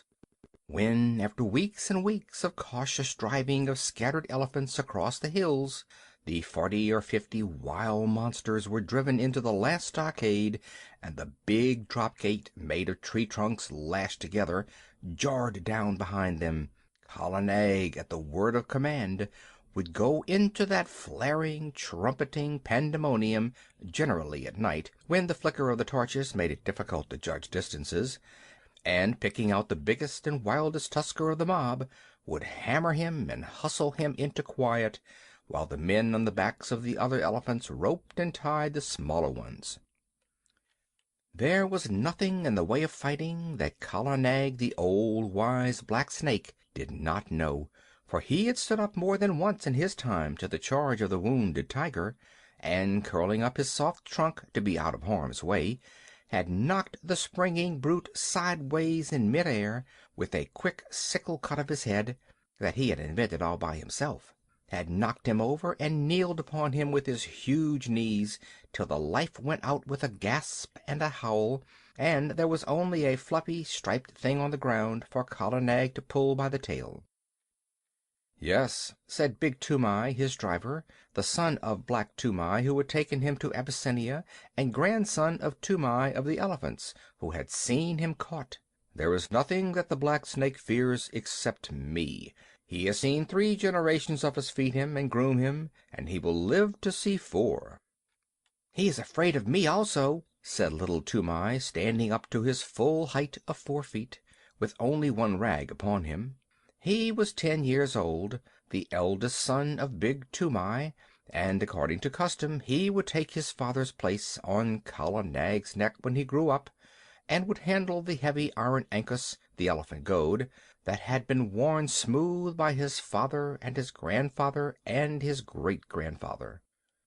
He knew what he was talking of, for he had been born under Kala Nag's shadow, had played with the end of his trunk before he could walk, had taken him down to the water as soon as he could walk, and Kala Nag would no more have dreamed of disobeying his shrill little orders than he would have dreamed of killing him on that day when Big Toomai carried the little brown baby under Kala Nag's tusks and told him to salute his master that was to be.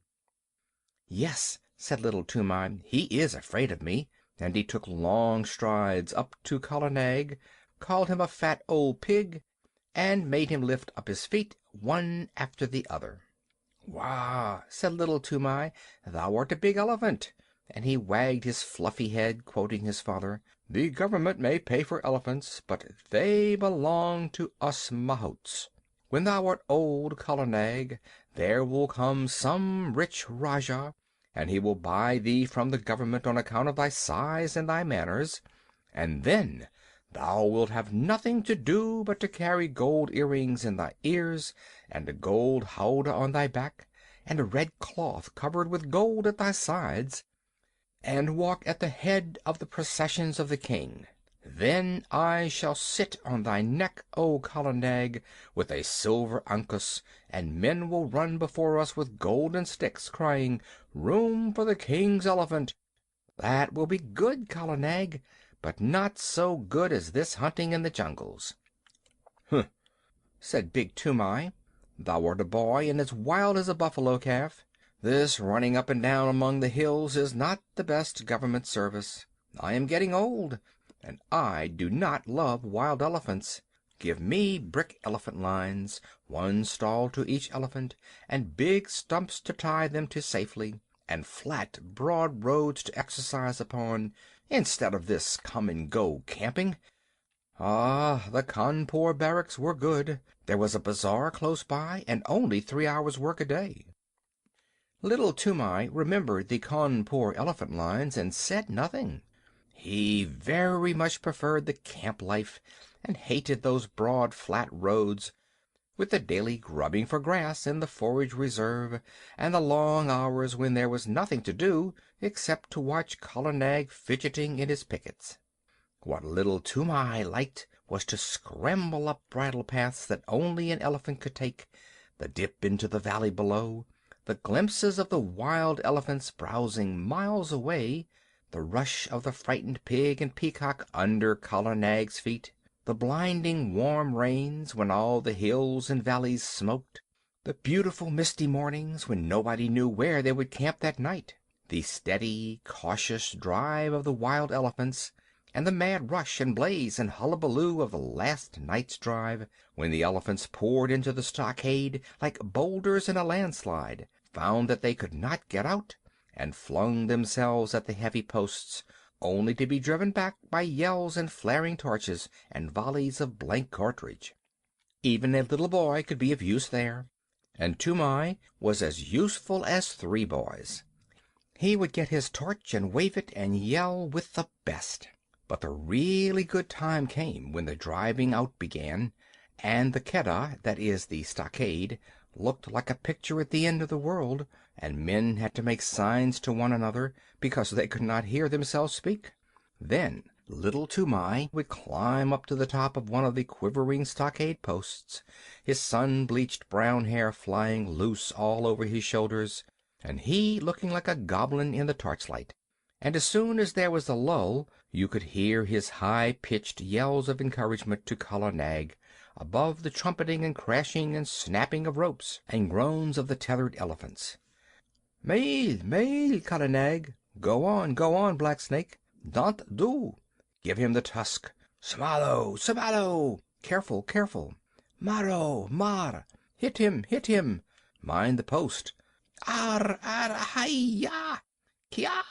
he would shout, and the big fight between Kala Nag and the wild elephant would sway to and fro across the Keddah, and the old elephant catchers would wipe the sweat out of their eyes and find time to nod to Little Toomai, wriggling with joy on the top of the posts. He did more than wriggle.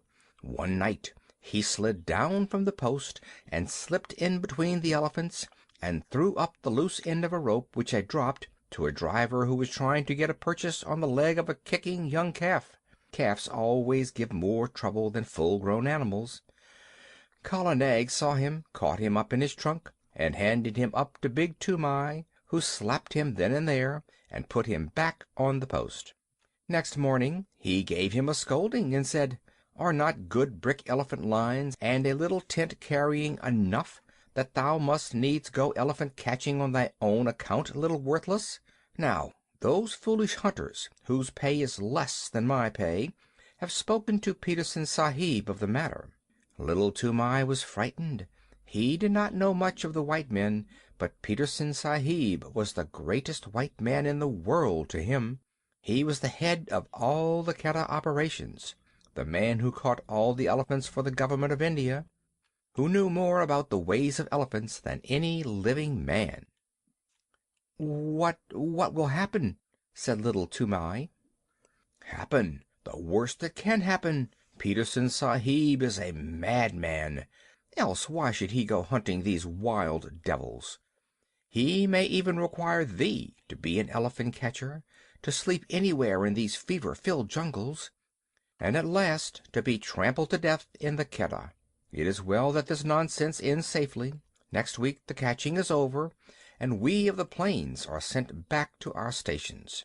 Then we will march on smooth roads and forget all this hunting. But, son, I am angry that thou shouldst meddle in the business that belongs to these dirty Assamese jungle folk. Kala Nag will obey none but me, so I must go with him into the Keddah. But he is only a fighting elephant, and he does not help to rope them. So I sit at my ease, as befits a mahout, not a mere hunter, a mahout, I say, and a man who gets a pension at the end of his service. Is the family of Toomai of the elephants to be trodden underfoot in the dirt of a Keddah? Bad one, wicked one, worthless son! Go and wash Kala Nag and attend to his ears, and see that there are no thorns in his feet, or else Petersen Sahib will surely catch thee and make thee a wild hunter, a follower of elephant's foot tracks, a jungle bear. Bah! Shame! Go!" Little Toomai went off without saying a word, but he told Kala Nag all his grievances while he was examining his feet. "No matter," said Little Toomai, turning up the fringe of Kala Nag's huge right ear. "They have said my name to Petersen Sahib, and perhaps, who knows? Hi! That is a big thorn that I have pulled out." The next few days were spent in getting the elephants together, in walking the newly caught elephants up and down between a couple of tame ones to prevent them giving too much trouble on their downward march to the plains, and in taking stock of the blankets and ropes and things that had been worn out or lost in the forest. Petersen Sahib came in on his clever she-elephant Pudmini. He had been paying off other camps among the hills, for the season was coming to an end, and there was a native clerk sitting at a table under a tree to pay the drivers their wages. As each man was paid, he went back to his elephant and joined the line that stood ready to start.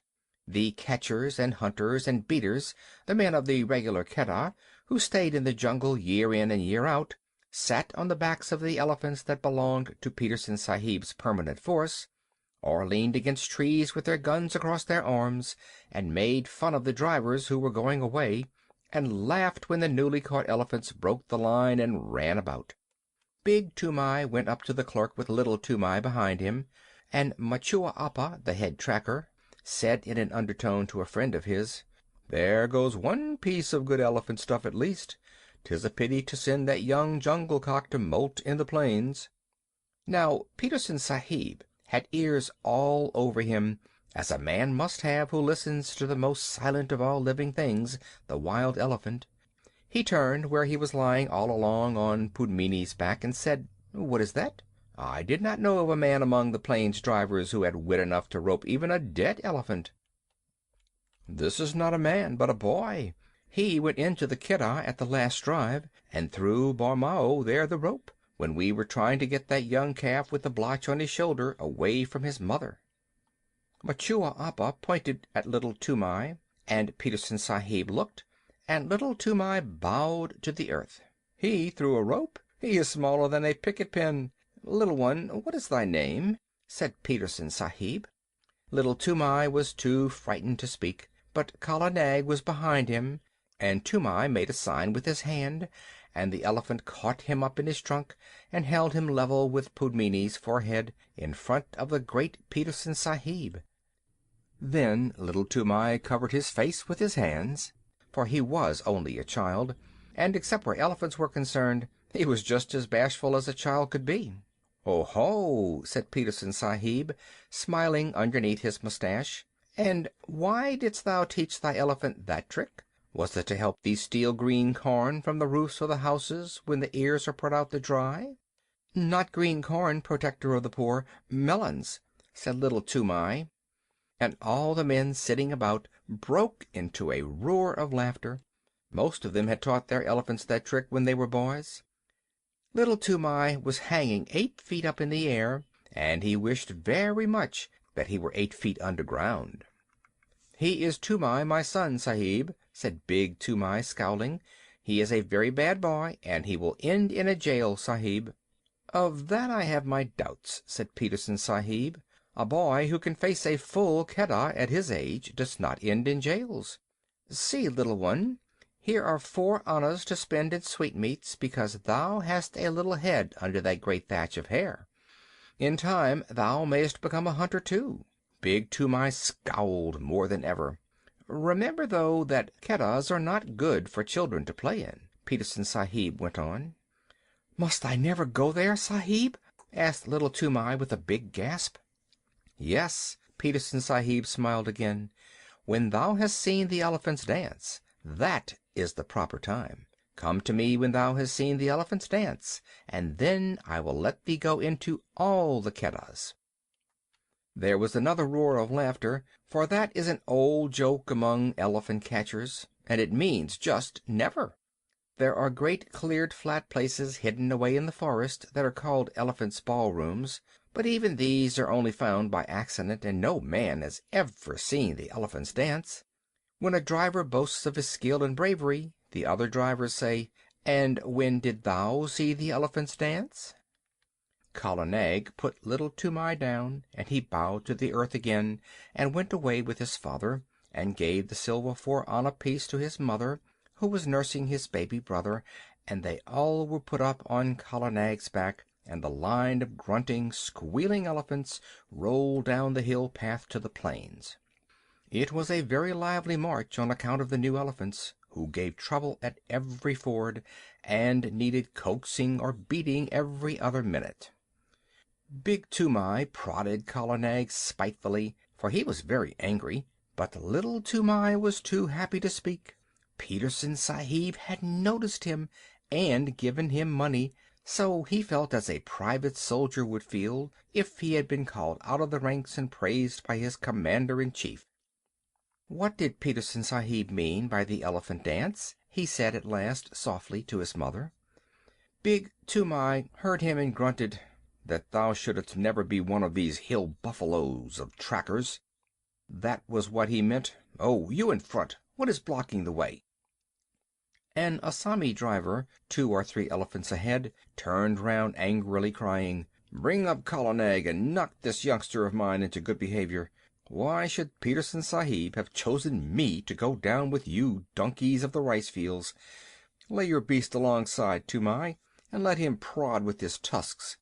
By all the gods of the hills, these new elephants are possessed, or else they can smell their companions in the jungle."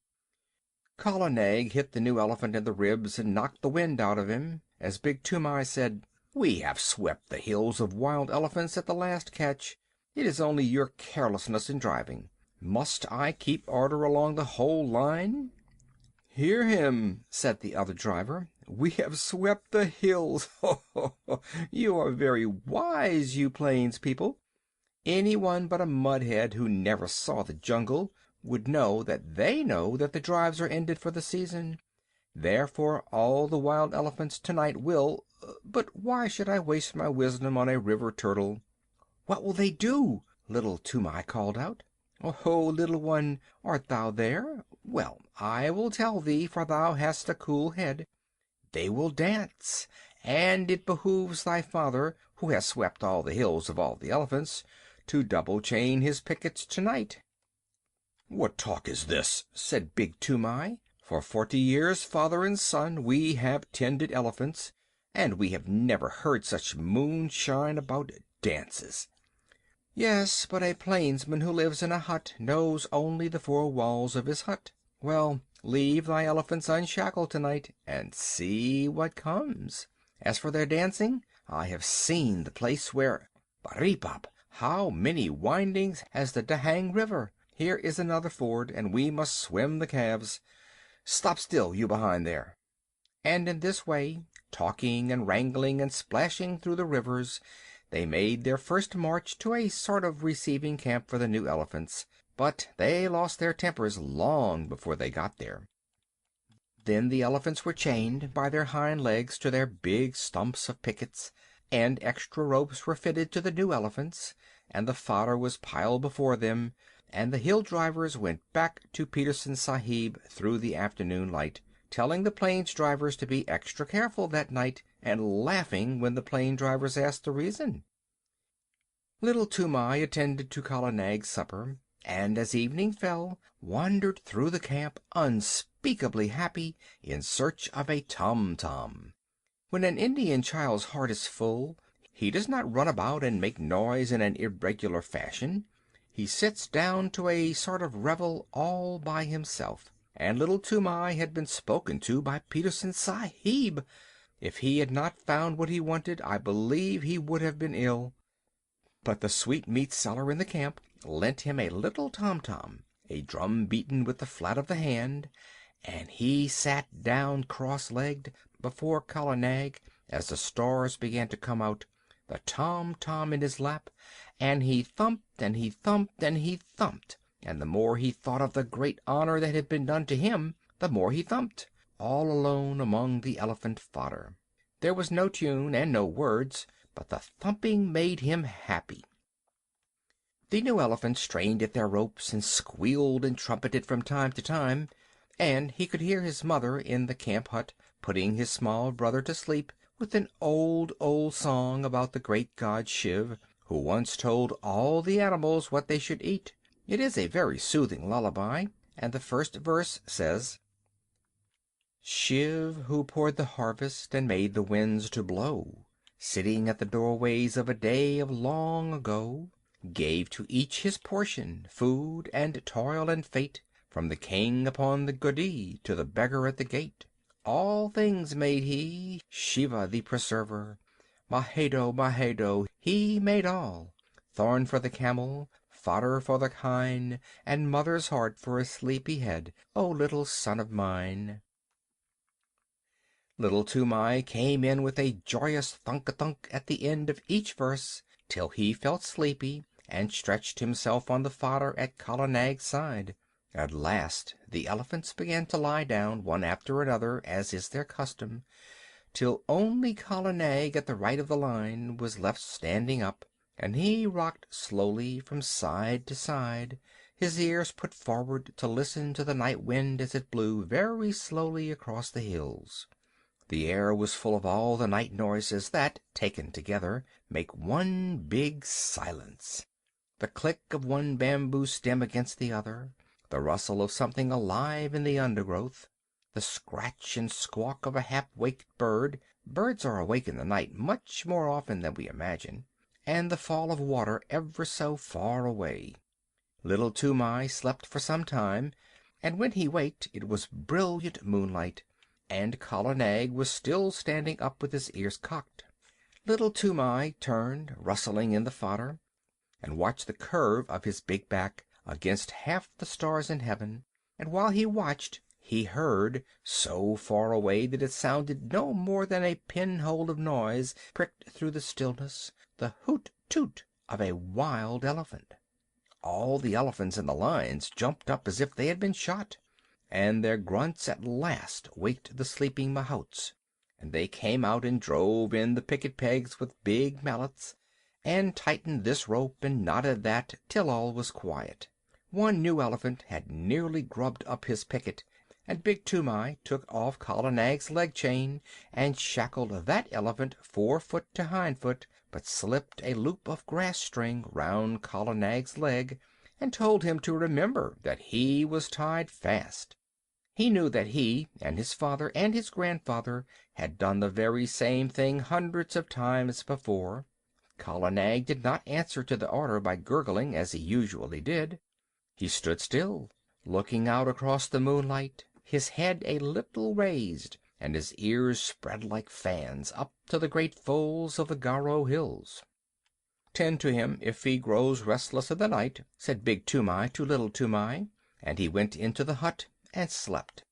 Little Toomai was just going to sleep too, when he heard the courier string snap with a little tang, and Kala Nag rolled out of his pickets as slowly and as silently as a cloud rolls out of the mouth of a valley. Little Toomai pattered after him barefooted down the road in the moonlight, calling under his breath, "Kala Nag, Kala Nag, take me with you, O Kala Nag." The elephant turned without a sound, took 3 strides back to the boy in the moonlight, put down his trunk, swung him up to his neck, and almost before Little Toomai had settled his knees, slipped into the forest. There was one blast of furious trumpeting from the lines, and then the silence shut down on everything, and Kala Nag began to move. Sometimes a tuft of high grass washed along his sides as a wave crashes along the sides of a ship, and sometimes a cluster of wild pepper vines would scrape along his back, or a bamboo would creak where his shoulder touched it. But between those times he moved absolutely without any sound, drifting through the thick Garo forest as though it had been smoke. He was going uphill, but though Little Toomai watched the stars in the rifts of the trees, he could not tell in what direction. Then Kala Nag reached the crest of the ascent and stopped for a minute, and Little Toomai could see the tops of the trees lying all speckled and furry under the moonlight for miles and miles, and the blue-white mist over the river in the hollow. Toomai leaned forward and looked, and he felt that the forest was awake below him, awake and alive and crowded. A big brown fruit-eating bat brushed past his ear, a porcupine's quills rattled in the thicket, and in the darkness between the tree stems he heard a hog-bear digging hard in the moist, warm earth and snuffling as it digged. Then the branches closed over his head again, and Kala Nag began to move down into the valley, not quietly this time, but as a runaway gun goes down a steep bank in one rush. The huge limbs moved as steadily as pistons, 8 feet to each stride, and the wrinkled skin of the elbow points rustled. The undergrowth on either side of him ripped with a noise like torn canvas, and the saplings that he heaved away right and left with his shoulders sprang back again and banged him on the flank, and great trails of creepers, all matted together, hung from his tusks as he threw his head from side to side and plowed out his pathway. Then Little Toomai laid himself down close to the great neck, lest a swinging bough should sweep him to the ground, and he wished that he were back in the lines again. The grass began to get squashy, and Kala Nag's feet sucked and squelched as he put them down, and the night mist at the bottom of the valley chilled Little Toomai. There was a splash and a trample and the rush of running water, and Kala Nag strode through the bed of a river, feeling his way at each step, above the noise of the water as it swirled round the elephant's legs, Little Toomai could hear more splashing and some trumpeting both upstream and down, great grunts and angry snortings, and all the mist about him seemed to be full of rolling, wavy shadows. "Aye," he said half aloud, his teeth chattering, "the elephant folk are out tonight. It is the dance, then." Kala Nag swashed out of the water, blew his trunk clear, and began another climb. But this time he was not alone, and he had not to make his path. That was made already 6 feet wide in front of him, where the bent jungle grass was trying to recover itself and stand up. Many elephants must have gone that way only a few minutes before. Little Toomai looked back, and behind him a great wild tusker, with his little pig's eyes glowing like hot coals, was just lifting himself out of the misty river. Then the trees closed up again, and they went on and up, with trumpetings and crashings, and the sound of breaking branches on every side of them. At last Kala Nag stood between two tree trunks at the very top of the hill. They were part of a circle of trees that grew round an irregular space of some 3 or 4 acres, and in all that space, as little Toomai could see, the ground had been trampled down as hard as a brick floor. Some trees grew in the center of the clearing, but their bark was rubbed away, and the white wood beneath showed all shiny and polished in the patches of moonlight. There were creepers hanging down from the upper branches, and the bells of the flowers of the creepers, great waxy white things like convolvuluses, hung down fast asleep. But within the limits of the clearing there was not a single blade of grass, nothing but the trampled earth. The moonlight showed it all iron gray, except where some elephants stood upon it, and their shadows were inky black. Little Toomai looked, holding his breath, with his eyes starting out of his head, and as he looked, more and more and more elephants swung out into the open from between the tree trunks. Little Toomai could only count up to 10, and he counted again and again on his fingers, till he lost count of the tens, and his head began to swim. Outside the clearing he could hear them crashing in the undergrowth as they worked their way up the hillside, but as soon as they were within the circle of the tree trunks they moved like ghosts. There were white-tusked wild males, with fallen leaves and nuts and twigs lying in the wrinkles of their necks and the folds of their ears. Fat, slow-footed she-elephants, with restless little pinky black calves only 3 or 4 feet high, running under their stomachs. Young elephants with their tusks just beginning to show, and very proud of them.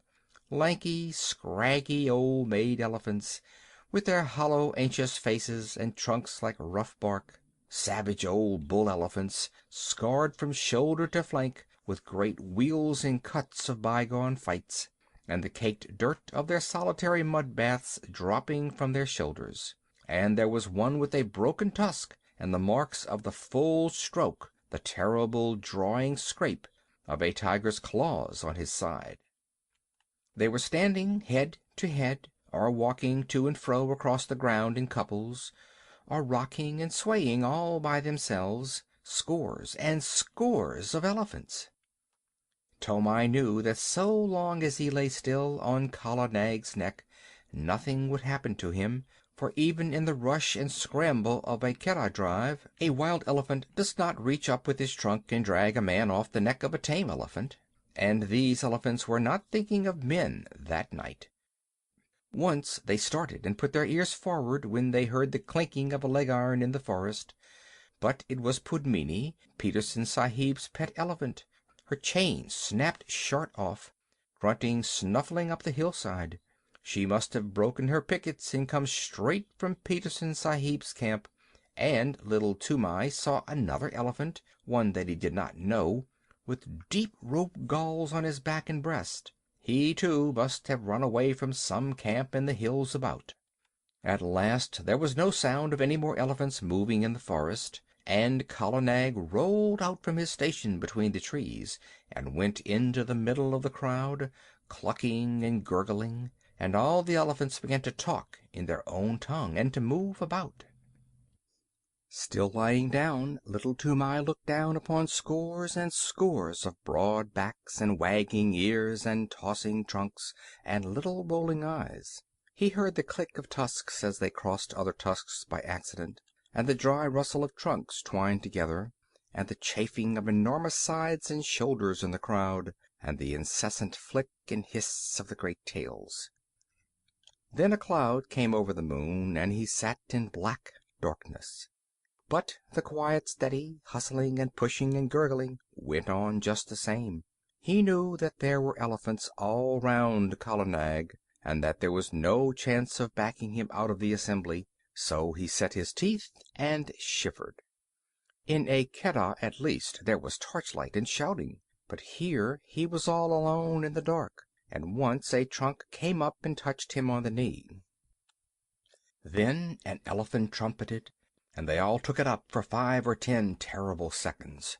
The dew from the trees above splattered down like rain on the unseen backs, and a dull booming noise began, not very loud at first, and little Toomai could not tell what it was. But it grew and grew, and Kala Nag lifted up one forefoot and then the other, and brought them down on the ground, 1, 2, 1, 2, as steadily as trip hammers.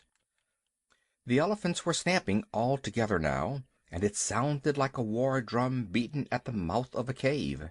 The dew fell from the trees till there was no more left to fall, and the booming went on, and the ground rocked and shivered, and little Toomai put his hands up to his ears to shut out the sound, but it was all one gigantic jar that ran through him, this stamp of hundreds of heavy feet on the raw earth.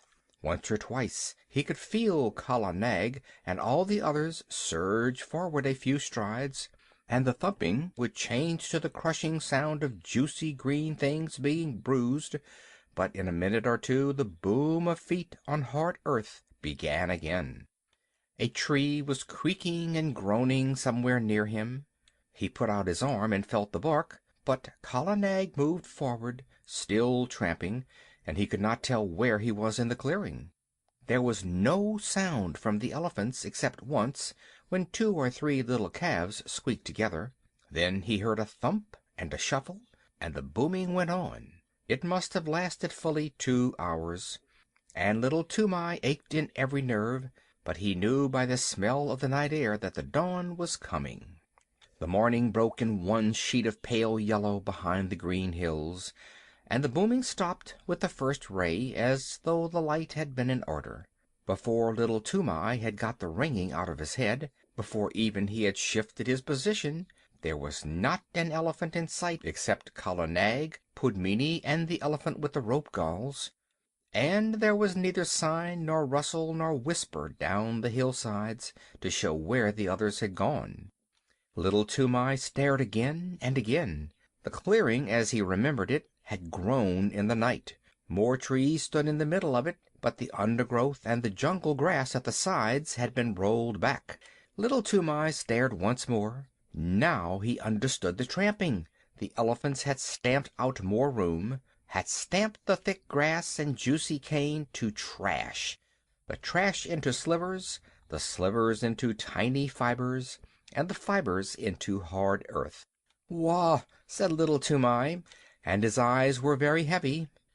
"Kala Nag, my lord, let us keep by Pudmini and go to Petersen Sahib's camp, or I shall drop from thy neck." The third elephant watched the two go away, snorted, wheeled round, and took his own path. He may have belonged to some little native king's establishment 50 or 60 or 100 miles away. 2 hours later, as Petersen Sahib was eating early breakfast, his elephants, who had been double-chained that night, began to trumpet, and Pudmini, mired to the shoulders, with Kala Nag very footsore, shambled into the camp. Little Toomai's face was gray and pinched, and his hair was full of leaves and drenched with dew, but he tried to salute Petersen Sahib and cried faintly, "The dance! The elephant dance! I have seen it, and I die." As Kala Nag sat down, he slid off his neck in a dead faint. But since native children have no nerves worth speaking of, in 2 hours he was lying very contentedly in Petersen Sahib's hammock, with Petersen Sahib's shooting coat under his head, and a glass of warm milk, a little brandy with a dash of quinine inside of him, and while the old hairy scarred hunters of the jungles sat 3 deep before him, looking at him as though he were a spirit, he told his tale in short words, as a child will, and wound up with, "Now, if I lie in one word, send men to see, and they will see that the elephant folk have tramped down more room in their dance room, and they will find 10 and 10, and many times 10, tracks leading to that dance room. They made more room with their feet. I have seen it. Kala Nag took me, and I saw. Also, Kala Nag is very leg weary." Little Toomai lay back and slept all through the long afternoon and into the twilight. And while he slept, Petersen Sahib and Makua Appa followed the track of the 2 elephants for 15 miles across the hills. Petersen Sahib had spent 18 years in catching elephants, and he had only once before found such a dance place. Makua Appa had no need to look twice at the clearing to see what had been done there, or to scratch with his toe in the packed rammed earth. "The child speaks truth," said he. "All this was done last night, and I have counted 70 tracks crossing the river. See, Sahib, where Pudmini's leg irons cut the bark of that tree. Yes, she was there too." They looked at one another and up and down, and they wondered, for the ways of elephants are beyond the wit of any man, black or white, to fathom. 40 years and 5, said Makua Appa, have I followed my lord the elephant, but never have I heard that any child of man has seen what this child has seen. By all the gods of the hills, it is—what can we say? And he shook his head. When they got back to camp, it was time for the evening meal. Petersen Sahib ate alone in his tent, but he gave orders that the camp should have 2 sheep and some fowls, as well as a double ration of flour and rice and salt, for he knew that there would be a feast. Big Toomai had come up hotfoot from the camp in the plains to search for his son and his elephant, and now that he had found them, he looked at them as though he were afraid of them both. And there was a feast by the blazing campfires in front of the lines of picketed elephants, and little Toomai was the hero of it all, and the big brown elephant catchers, the trackers and drivers and ropers, and the men who knew all the secrets of breaking the wildest elephants, passed him from one to the other, and they marked his forehead with blood from the breast of a newly killed jungle cock, to show that he was a forester, initiated and free of all the jungles. At last, when the flames died down and the red light of the logs made the elephants look as though they had been dipped in blood too, Makua Appa, the head of all the drivers of all the Keddahs, Makua Appa, Petersen Sahib's other self, who had never seen a made road in 40 years, Makua Appa, who was so great that he had no other name than Makua Appa, leaped to his feet, with little Toomai held high in the air above his head, and shouted, "Listen, my brothers! Listen too, you my lords in the lines there, for I, Makua Appa, am speaking. This little one shall no more be called Little Toomai, but Toomai of the Elephants, as his great-grandfather was called before him. What never man has seen, he has seen through the long night, and the favor of the elephant folk and of the gods of the jungles is with him. He shall become a great tracker. He shall become greater than I, even I, Makua Appa. He shall follow the new trail, and the stale trail, and the mixed trail, with a clear eye. He shall take no harm in the Keddah when he runs under their bellies to rope the wild tuskers. And if he slips before the feet of the charging bull-elephant, the bull-elephant shall know who he is, and shall not crush him. Ahai, my lords in the chains!" He whirled up the line of pickets. "Here is the little one that has seen your dances in your hidden places, the sight that never man saw. Give him honor, my lords. Salam karo, my children, make your salute to Toomai of the elephants. Gonga Pershad, aha! Hira Gju, Birchigo Gju, Kutar Gju, aha! Pudmini, thou hast seen him at the dance, and thou too, Kala Nag, my pearl among elephants. Aha! Together to Toomai of the elephants! Brow! And at that last wild yell the whole line flung up their trunks till the tips touched their foreheads, and broke out into the full salute, the crashing trumpet peal that only the Viceroy of India hears, the Salamut of the Keddah. But it was all for the sake of little Toomai, who had seen what never man has seen before, the dance of the elephants at night and alone in the heart of the Garo Hills. Shiv and the Grasshopper, the song that Toomai's mother sang to the baby. Shiv, who poured the harvest and made the winds to blow, sitting at the doorways of a day of long ago, gave to each his portion, food and toil and fate, from the king upon the goody to the beggar at the gate. All things made he, Shiva the preserver. Mahadeo, Mahadeo, he made all, thorn for the camel, fodder for the kine, and mother's heart for sleepy head, O little son of mine. Wheat he gave to rich folk, millet to the poor, broken scraps for holy men that beg from door to door, battle to the tiger, carrion to the kite, and rags and bones to wicked wolves without the wall at night. Naught he found too lofty, none he saw too low. Parbati beside him watched them come and go. Thought to cheat her husband, turning Shiv to jest, stole the little grasshopper and hid it in her breast. So she tricked him, Shiva the preserver. Mahadeo, Mahadeo, turn and see. Tall are the camels, heavy are the kine, but this was least of little things, O little son of mine. When the dole was ended, laughingly she said, Master of 1,000,000 mouths, is not one unfed? Laughing, Shiv made answer, all have had their part, even he, the little one, hidden 'neath thy heart. From her breast she plucked it, Parbati the thief, saw the least of little things, gnawed a new-grown leaf, saw and feared and wondered, making prayer to Shiv, who hath surely given meat to all that live. All things made he, Shiva the preserver. Mahadeo, Mahadeo, he made all, thorn for the camel, fodder for the kine, and mother's heart for sleepy head, O little son of mine. End of Toomai of the Elephants and Shiv and the Grasshopper.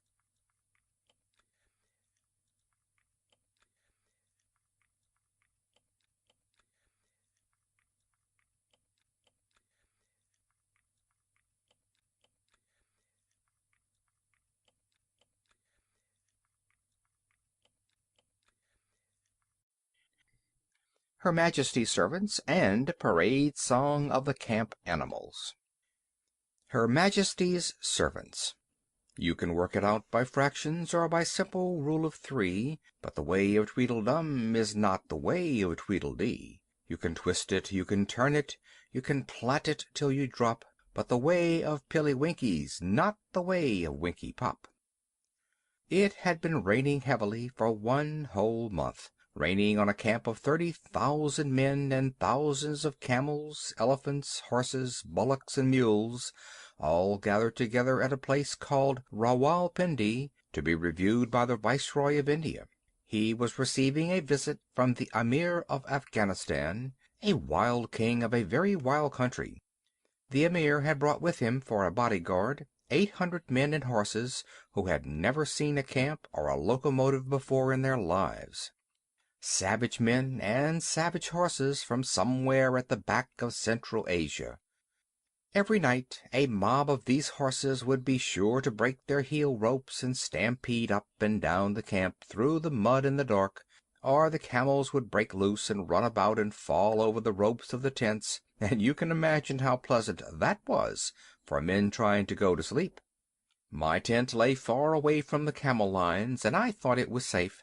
But one night a man popped his head in and shouted, "Get out, quick! They're coming! My tent's gone!" I knew who "they" were, so I put on my boots and waterproof and scuttled out into the slush. Little Vixen, my fox terrier, went out through the other side, and then there was a roaring and a grunting and bubbling, and I saw the tent cave in as the pole snapped, and began to dance about like a mad ghost.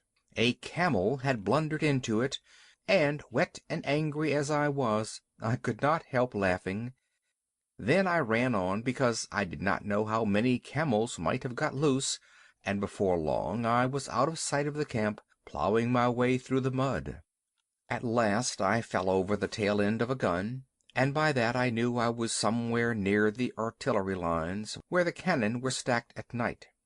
As I did not want to plouter about any more in the drizzle and the dark, I put my waterproof over the muzzle of one gun, and made a sort of wigwam with 2 or 3 rammers that I found, and lay along the tail of another gun, wondering where Vixen had got to, and where I might be. Just as I was getting ready to go to sleep, I heard a jingle of harness and a grunt, and a mule passed me shaking his wet ears. He belonged to a screw-gun battery, for I could hear the rattle of the straps and rings and chains and things on his saddle-pad. The screw-guns are tiny little cannon made in 2 pieces, that are screwed together when the time comes to use them. They are used up mountains, anywhere that a mule can find a road, and they are very useful for fighting in rocky country. Behind the mule there was a camel, with his big soft feet squelching and slipping in the mud, and his neck bobbing to and fro like a strayed hen's. Luckily I knew enough of beast language, not wild beast language, but camp beast language, of course, from the natives, to know what he was saying. He must have been the one that flopped into my tent, for he called to the mule, "What shall I do? Where shall I go? I have fought with a white thing that waved, and it took a stick and hit me on the neck. That was my broken tent pole, and I was very glad to know it. Shall we run on?" "Oh, it was you," said the mule, "you and your friends that have been disturbing the camp. All right, you'll be beaten for this in the morning, but I may as well give you something on account now." I heard the harness jingle as the mule backed and caught the camel 2 kicks in the ribs that rang like a drum. "Another time," he said, "you'll know better than to run through a mule battery at night shouting thieves and fire. Sit down and keep your silly neck quiet." The camel doubled up camel fashion, like a 2-foot rule, and sat down whimpering. There was a regular beat of hoofs in the darkness, and a big troop horse cantered up as steadily as though he were on parade, jumped a gun tail, and landed close to the mule.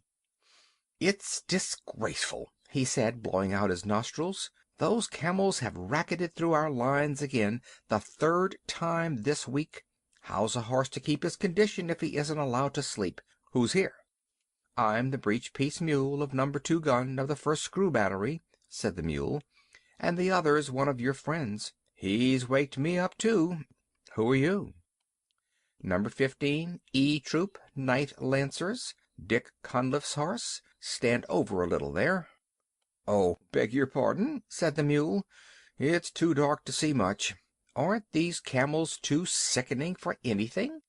I walked out of my lines to get a little peace and quiet here."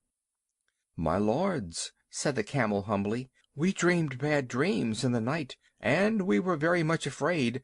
I am only a baggage camel of the 39th Native Infantry, and I am not as brave as you are, my lords." "Then why didn't you stay and carry baggage for the 39th Native Infantry, instead of running all round the camp?" said the mule. "They were such very bad dreams," said the camel. "I am sorry. Listen. What is that? Shall we run on again?" "Sit down," said the mule, "or you'll snap your long stick legs between the guns." He cocked one ear and listened. "Bullocks," he said. "Gun bullocks.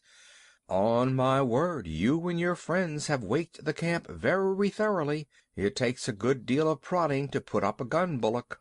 I heard a chain dragging along the ground, and a yoke of the great sulky white bullocks that drag the heavy siege guns when the elephants won't go any nearer to the firing, came shouldering along together. And almost stepping on the chain was another battery mule, calling wildly for Billy. "That's one of our recruits," said the old mule to the troop horse. "He's calling for me. Here, youngster, stop squealing. The dark never hurt anybody yet." The gun bullocks lay down together and began chewing the cud, but the young mule huddled close to Billy. "Things," he said. "Fearful and horrible, Billy. They came into our lines while we were asleep. Do you think they'll kill us?" "I've a very great mind to give you a #1 kicking," said Billy. "The idea of a 14-hand mule with your training disgracing the battery before this gentleman." "Gently, gently," said the troop horse. "Remember, they are always like this to begin with. The first time I ever saw a man, it was in Australia, when I was a 3-year-old. I ran for half a day, and if I'd seen a camel I should have been running still. Nearly all our horses for the English cavalry are brought to India from Australia, and are broken in by the troopers themselves." "True enough," said Billy. "Stop shaking, youngster. The first time they put the full harness with all its chains on my back, I stood on my forelegs and kicked every bit of it off. I hadn't learned the real science of kicking then, but the battery said they'd never seen anything like it." "But this wasn't harness or anything that jingled," said the young mule. "I know I don't mind that now, Billy. It was things like trees, and they fell up and down the lines and bubbled. And my head rope broke, and I couldn't find my driver, and I couldn't find you, Billy, so I ran off with these gentlemen." Said Billy. "As soon as I heard the camels were loose, I came away on my own account. When a battery, a screw gun mule, calls gun bullocks gentlemen, he must be very badly shaken up. Who are you fellows on the ground there?" The gun bullocks rolled their cuds and answered both together. "The 7th yoke of the 1st gun of the big gun battery. We were asleep when the camels came, but when we were trampled on we got up and walked away. It is better to lie quiet in the mud than to be disturbed on good bedding. We told your friend here that there was nothing to be afraid of, but he knew so much that he thought otherwise. Haw!" They went on chewing. "That comes of being afraid," said Billy. "You get laughed at by gun bullocks. I hope you like it, young'un." The young mule's teeth snapped, and I heard him say something about not being afraid of any beefy old bullock in the world, but the bullocks only clicked their horns together and went on chewing. "Now don't be angry after you've been afraid. That's the worst kind of cowardice," said the troop horse. "Anybody can be forgiven for being scared in the night, I think, if they see things they don't understand.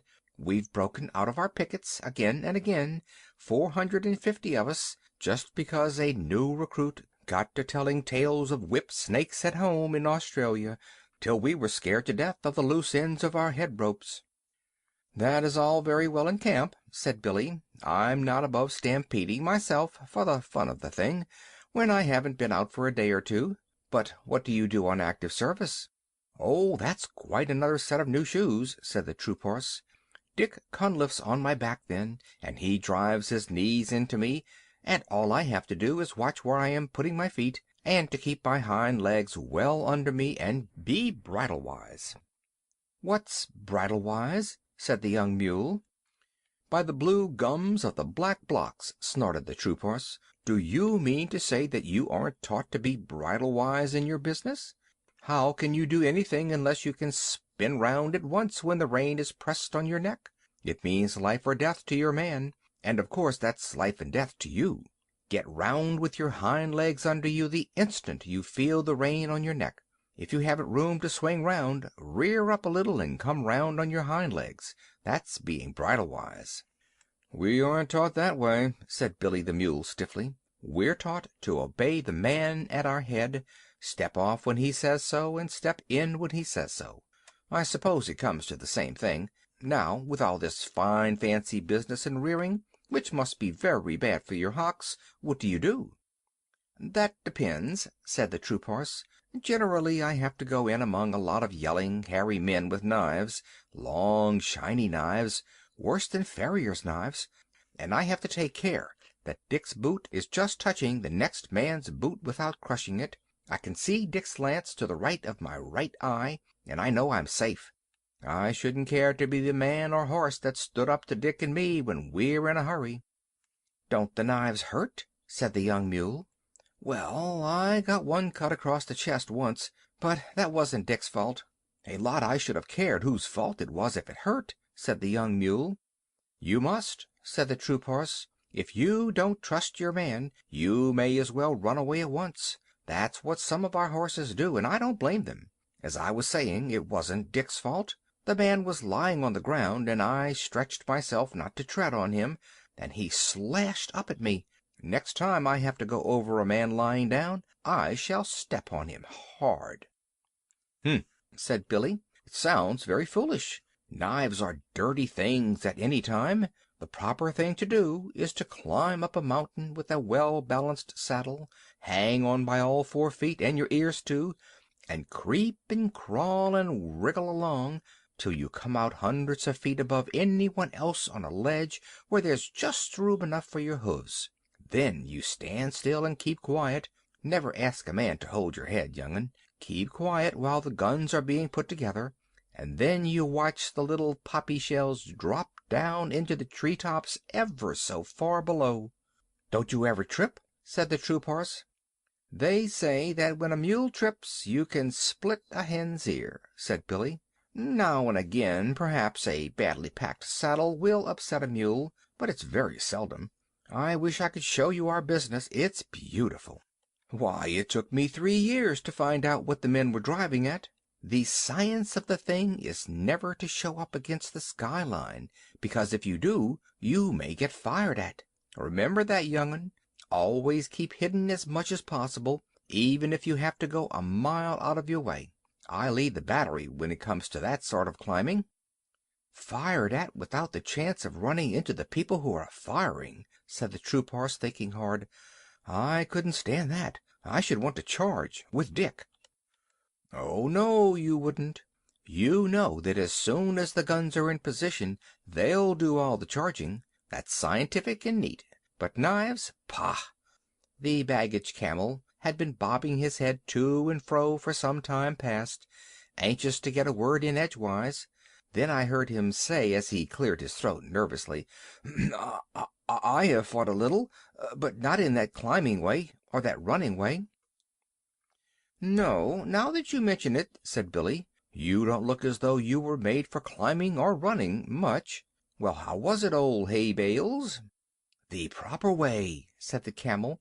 "We all sat down—" "Oh, my crupper and breastplate," said the troop horse under his breath. "Sat down?"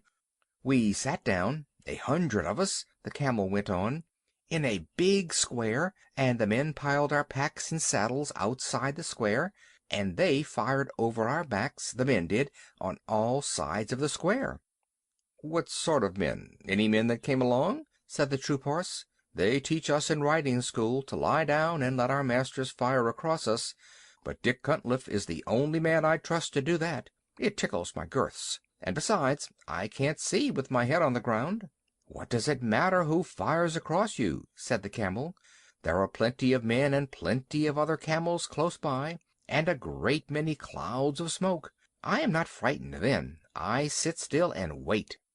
"And yet," said Billy, "you dream bad dreams and upset the camp at night. Well, well, before I'd lie down, not to speak of sitting down, and let a man fire across me, my heels and his head would have something to say to each other. Did you ever hear anything so awful as that?" There was a long silence, and then one of the gun bullocks lifted up his big head and said, "This is very foolish indeed. There is only one way of fighting." "Oh, go on," said Billy. "Please don't mind me. I suppose you fellows fight standing on your tails?" "Only one way," said the two together. They must have been twins. "This is that way. to put all 20 yoke of us to the big gun as soon as Two Tails trumpets. Two Tails is the camp slang for the elephant. What does Two Tails trumpet for? Said the young mule. To show that he is not going any nearer to the smoke on the other side. Two Tails is a great coward. Then we tug the big guns all together. Heya, halloa, heya, halloa. We do not climb like cats, nor run like calves. We go across the level plain, 20 yoke of us, till we are unyoked again, and we graze while the big guns talk across the plain to some town with mud walls, and a piece of the wall falls out, and the dust goes up as though many cattle were coming home. Oh, and you choose that time for grazing? Said the young mule. That time, or any other. Eating is always good. We eat till we are yoked up again, and tug the gun back to where Two Tails is waiting for it. Sometimes there are big guns in the city that speak back, and some of us are killed, and then there is all the more grazing for those that are left. This is fate. None the less, Two Tails is a great coward. That is the proper way to fight. We are brothers from Happor. Our father was a sacred bull of Shiva. We have spoken. Well, I've certainly learned something tonight, said the troop horse. Do you gentlemen of the screw-gun battery feel inclined to eat when you are being fired at with the big guns, and Two Tails is behind you? About as much as we feel inclined to sit down and let men sprawl all over us, or run into people with knives. I never heard such stuff. A mountain ledge, a well-balanced load, a driver you can trust to let you pick your own way, and I'm your mule. But the other things, no, said Billy with a stamp of his foot. Of course, said the troop horse, everyone is not made in the same way, and I can quite see that your family on your father's side would fail to understand a great many things. Never you mind my family on my father's side, said Billy angrily, for every mule hates to be reminded that his father was a donkey. My father was a Southern gentleman, and he could pull down and bite and kick into rags every horse he came across. Remember that, you big brown Brumby. Brumby means wild horse without any breeding. Imagine the feelings of Sunol if a cart horse called her a skate. And you can imagine how the Australian horse felt. I saw the white of his eye glitter in the dark. See here, you son of an imported Malaga jackass, he said between his teeth. I'd have you know that I'm related on my mother's side to Carbine, winner of the Melbourne Cup. And where I come from, we aren't accustomed to being ridden over roughshod by any parrot-mouthed, pig-headed mule in a pop-gun pea-shooter battery. Are you ready? On your hind legs, squealed Billy. They both reared up facing each other, and I was expecting a furious fight, when a gurgly, rumbly voice called out of the darkness to the right, "Children, what are you fighting about there? Be quiet." Both beasts dropped down with a snort of disgust, for neither horse nor mule can bear to listen to an elephant's voice. "It's Two Tails," said the troop horse. "I can't stand him. A tail at each end isn't fair." "My feelings exactly," said Billy, crowding into the troop horse for company. "We're very alike in some things." "I suppose we've inherited them from our mothers," said the troop horse. "It's not worth quarreling about. Hi, Two Tails, are you tied up?" "Yes," said Two Tails with a laugh all up his trunk. "I'm picketed for the night. I've heard what you fellows have been saying, but don't be afraid, I'm not coming over." The bullocks and the camel said half aloud, "Afraid of Two Tails? What nonsense!" And the bullocks went on, "We are sorry that you heard, but it is true. Two Tails, why are you afraid of the guns when they fire?"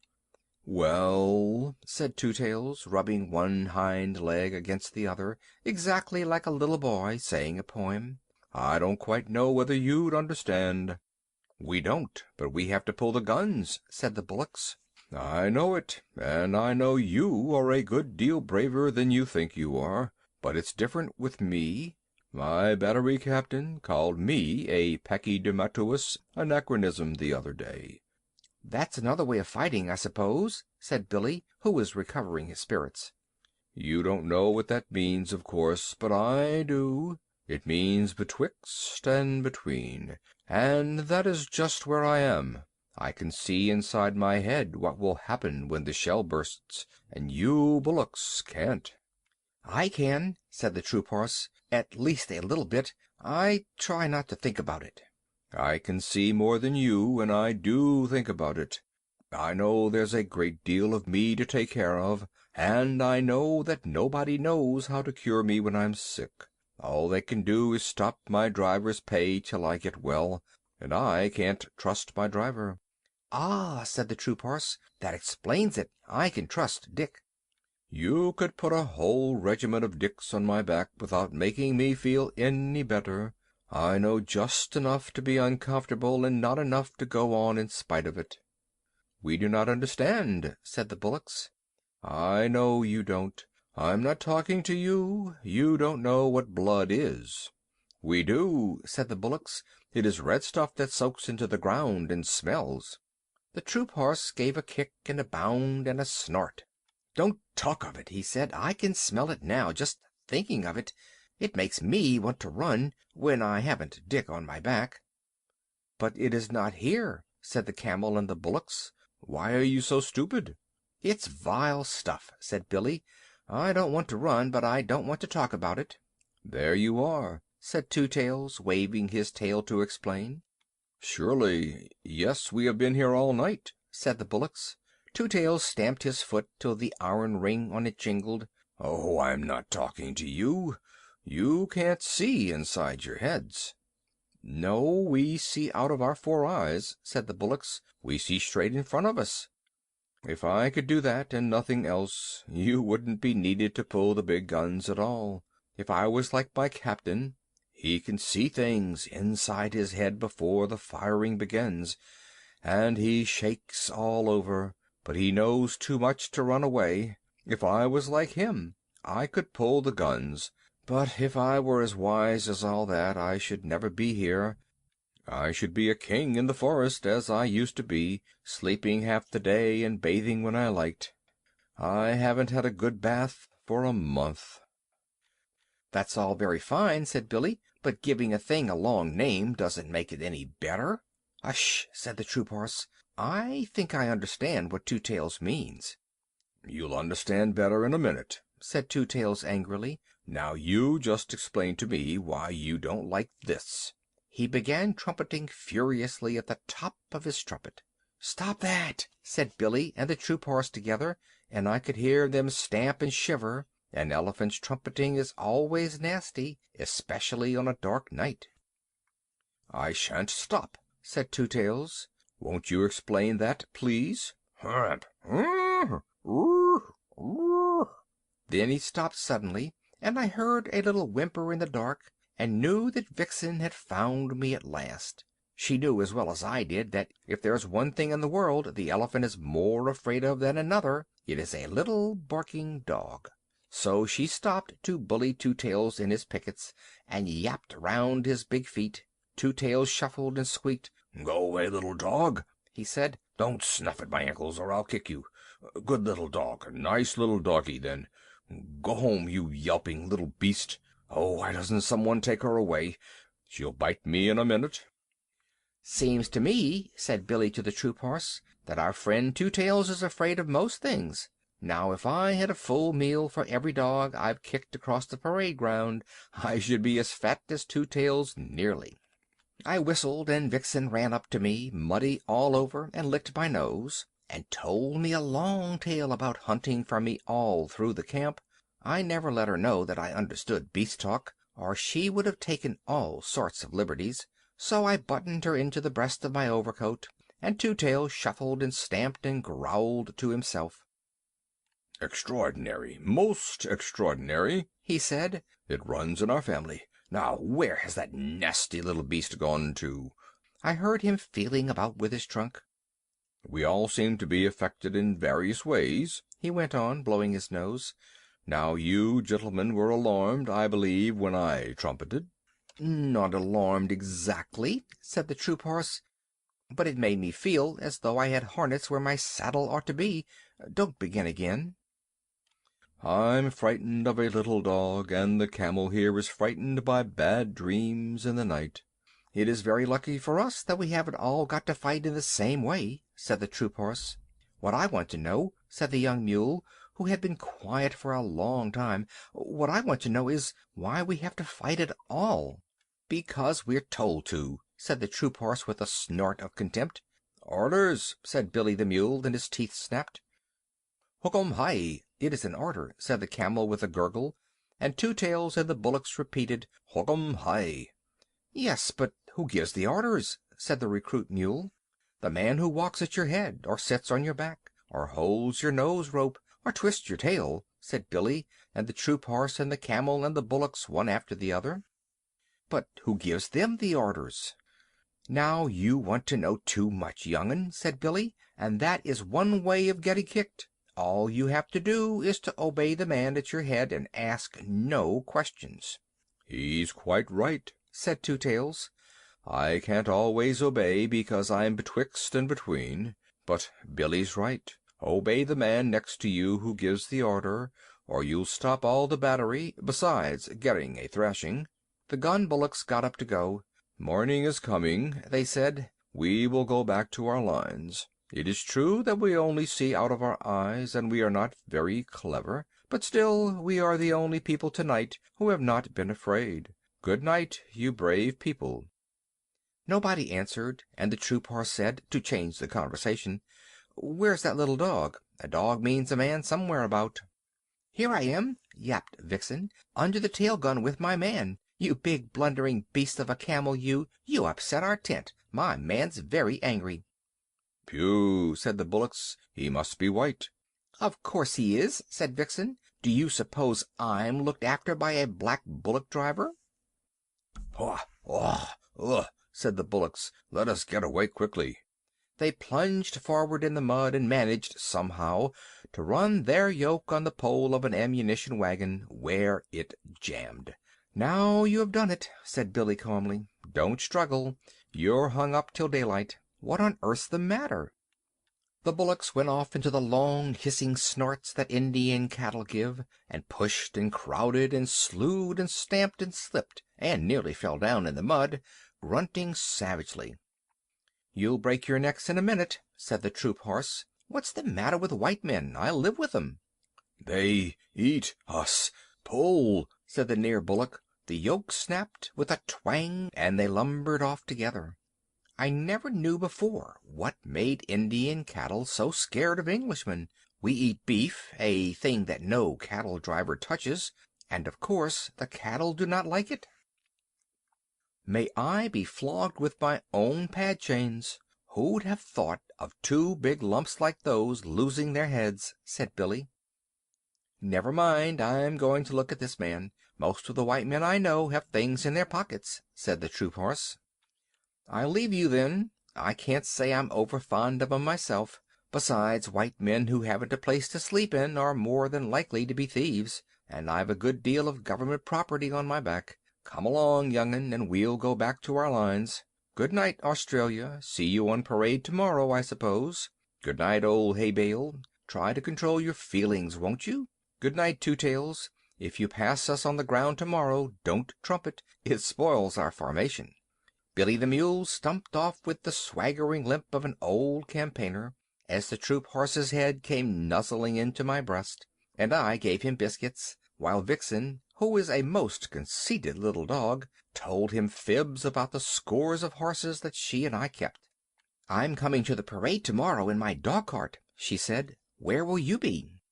"On the left hand of the second squadron. I set the time for all my troop, little lady," he said politely. "Now I must go back to Dick. My tail's all muddy, and he'll have 2 hours' hard work dressing me for parade." The big parade of all the 30,000 men was held that afternoon, and Vixen and I had a good place close to the Viceroy and the Amir of Afghanistan, with high big black hat of Astrakhan wool and the great diamond star in the center.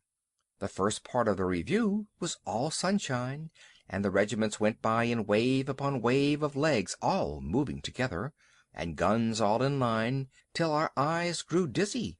Then the cavalry came up, to the beautiful cavalry canter of Bonnie Dundee. And Vixen cocked her ear where she sat on the dog-cart. The second squadron of the Lancers shot by, and there was the troop horse, with his tail like spun silk, his head pulled into his breast, one ear forward and one back, setting the time for all his squadron, his legs going as smoothly as waltz music. Then the big guns came by, and I saw Two Tails and two other elephants harnessed in line to a 40-pounder siege gun, while 20 yoke of oxen walked behind. The seventh pair had a new yoke, and they looked rather stiff and tired. Last came the screw guns, and Billy the mule carried himself as though he commanded all the troops, and his harness was oiled and polished till it winked. I gave a cheer all by myself for Billy the mule, but he never looked right or left. The rain began to fall again, and for a while it was too misty to see what the troops were doing. They had made a big half-circle across the plain, and were spreading out into a line. That line grew and grew and grew till it was 3/4 of a mile long from wing to wing, one solid wall of men, horses, and guns. Then it came on, straight toward the Viceroy and the Amir, and as it got nearer the ground began to shake, like the deck of a steamer when the engines are going fast. Unless you have been there, you cannot imagine what a frightening effect this steady come-down of troops has on the spectators, even when they know it is only a review. I looked at the Amir. Up till then he had not shown the shadow of a sign of astonishment or anything else, but now his eyes began to get bigger and bigger, and he picked up the reins on his horse's neck and looked behind him. For a minute it seemed as though he were going to draw his sword and slash his way out through the English men and women in the carriages at the back. Then the advance stopped dead. The ground stood still, the whole line saluted, and 30 bands began to play all together. That was the end of the review, and the regiments went off to their camps in the rain, and an infantry band struck up with "The animals went in 2 by 2, hurrah! The animals went in 2 by 2, the elephant and the battery mule, and they all got into the ark for to get out of the rain." Then I heard an old grizzled long-haired Central Asian chief, who had come down with the Amir, asking questions of a native officer. "Now," said he, "in what manner was this wonderful thing done?" And the officer answered, "An order was given, and they obeyed." "But are the beasts as wise as the men?" said the chief. "They obey as the men do. Mule, horse, elephant, or bullock, he obeys his driver, and the driver his sergeant, and the sergeant his lieutenant, and the lieutenant his captain, and the captain his major, and the major his colonel, and the colonel his brigadier, commanding 3 regiments, and the brigadier the general, who obeys the viceroy, who is the servant of the empress. Thus it is done." "Would it were so in Afghanistan," said the chief, "for there we obey only our own wills." "And for that reason," said the native officer, twirling his mustache, "your Amir, whom you do not obey, must come here and take orders from our viceroy." Parade Song of the Camp Animals. Elephants of the Gun Teams. We lent to Alexander the strength of Hercules, the wisdom of our foreheads, the cunning of our knees. We bowed our necks to service, they ne'er were loosed again. Make way there, way for the 10-foot teams of the 40-pounder train. Gun bullocks. Those hero in their harnesses avoid a cannon ball, and what they know of powder upsets them one and all. Then we come into action and tug the guns again. Make way there, way for the 20 yoke of the 40-pounder train. Cavalry horses. By the brand on my shoulder the finest of tunes is played by the Lancers, Hussars, and Dragoons, and it's sweeter than stables or water to me, the cavalry canter of Bonnie Dundee. Then feed us and break us and handle and groom, and give us good riders and plenty of room, and launch us in columns of squadron and see the way of the war horse to Bonnie Dundee. Screw gun mules. As me and my companions were scrambling up a hill, The path was lost in rolling stones, but we went forward still. For we can wriggle and climb, my lads, and turn up everywhere. Oh, it's our delight on a mountain height, with a leg or two to spare. Good luck to every sergeant, then, that lets us pick our road. Bad luck to all the driver men that cannot pack a load. For we can wriggle and climb, my lads, and turn up everywhere. Oh, it's our delight on a mountain height, with a leg or two to spare. Commissariat Camels. We haven't a camel-y tune of our own to help us trollop along, but every neck is a hair trombone, rat-tat-tat-tat is a hair trombone, and this our marching song. Can't, don't, shan't, won't, pass it along the line. Somebody's pack has slid from his back, wish it were only mine. Somebody's load is tipped off in the road, cheer for a halt and a row. Yar, grr, ah, somebody's catching it now. All the beasts together. Children of the camp are we, serving each in his degree. Children of the yoke and goad, pack and harness, pad and load. See our line across the plain, like a heel rope bent again, reaching, writhing, rolling far, sweeping all away to war, while the men that walk beside, dusty, silent, heavy-eyed, cannot tell why we or they march and suffer day by day. Children of the camp are we, serving each in his degree. Children of the yoke and goad, pack and harness, pad and load. End of Her Majesty's Servants and Parade Song of the Camp Animals. End of the Jungle Book by Rudyard Kipling.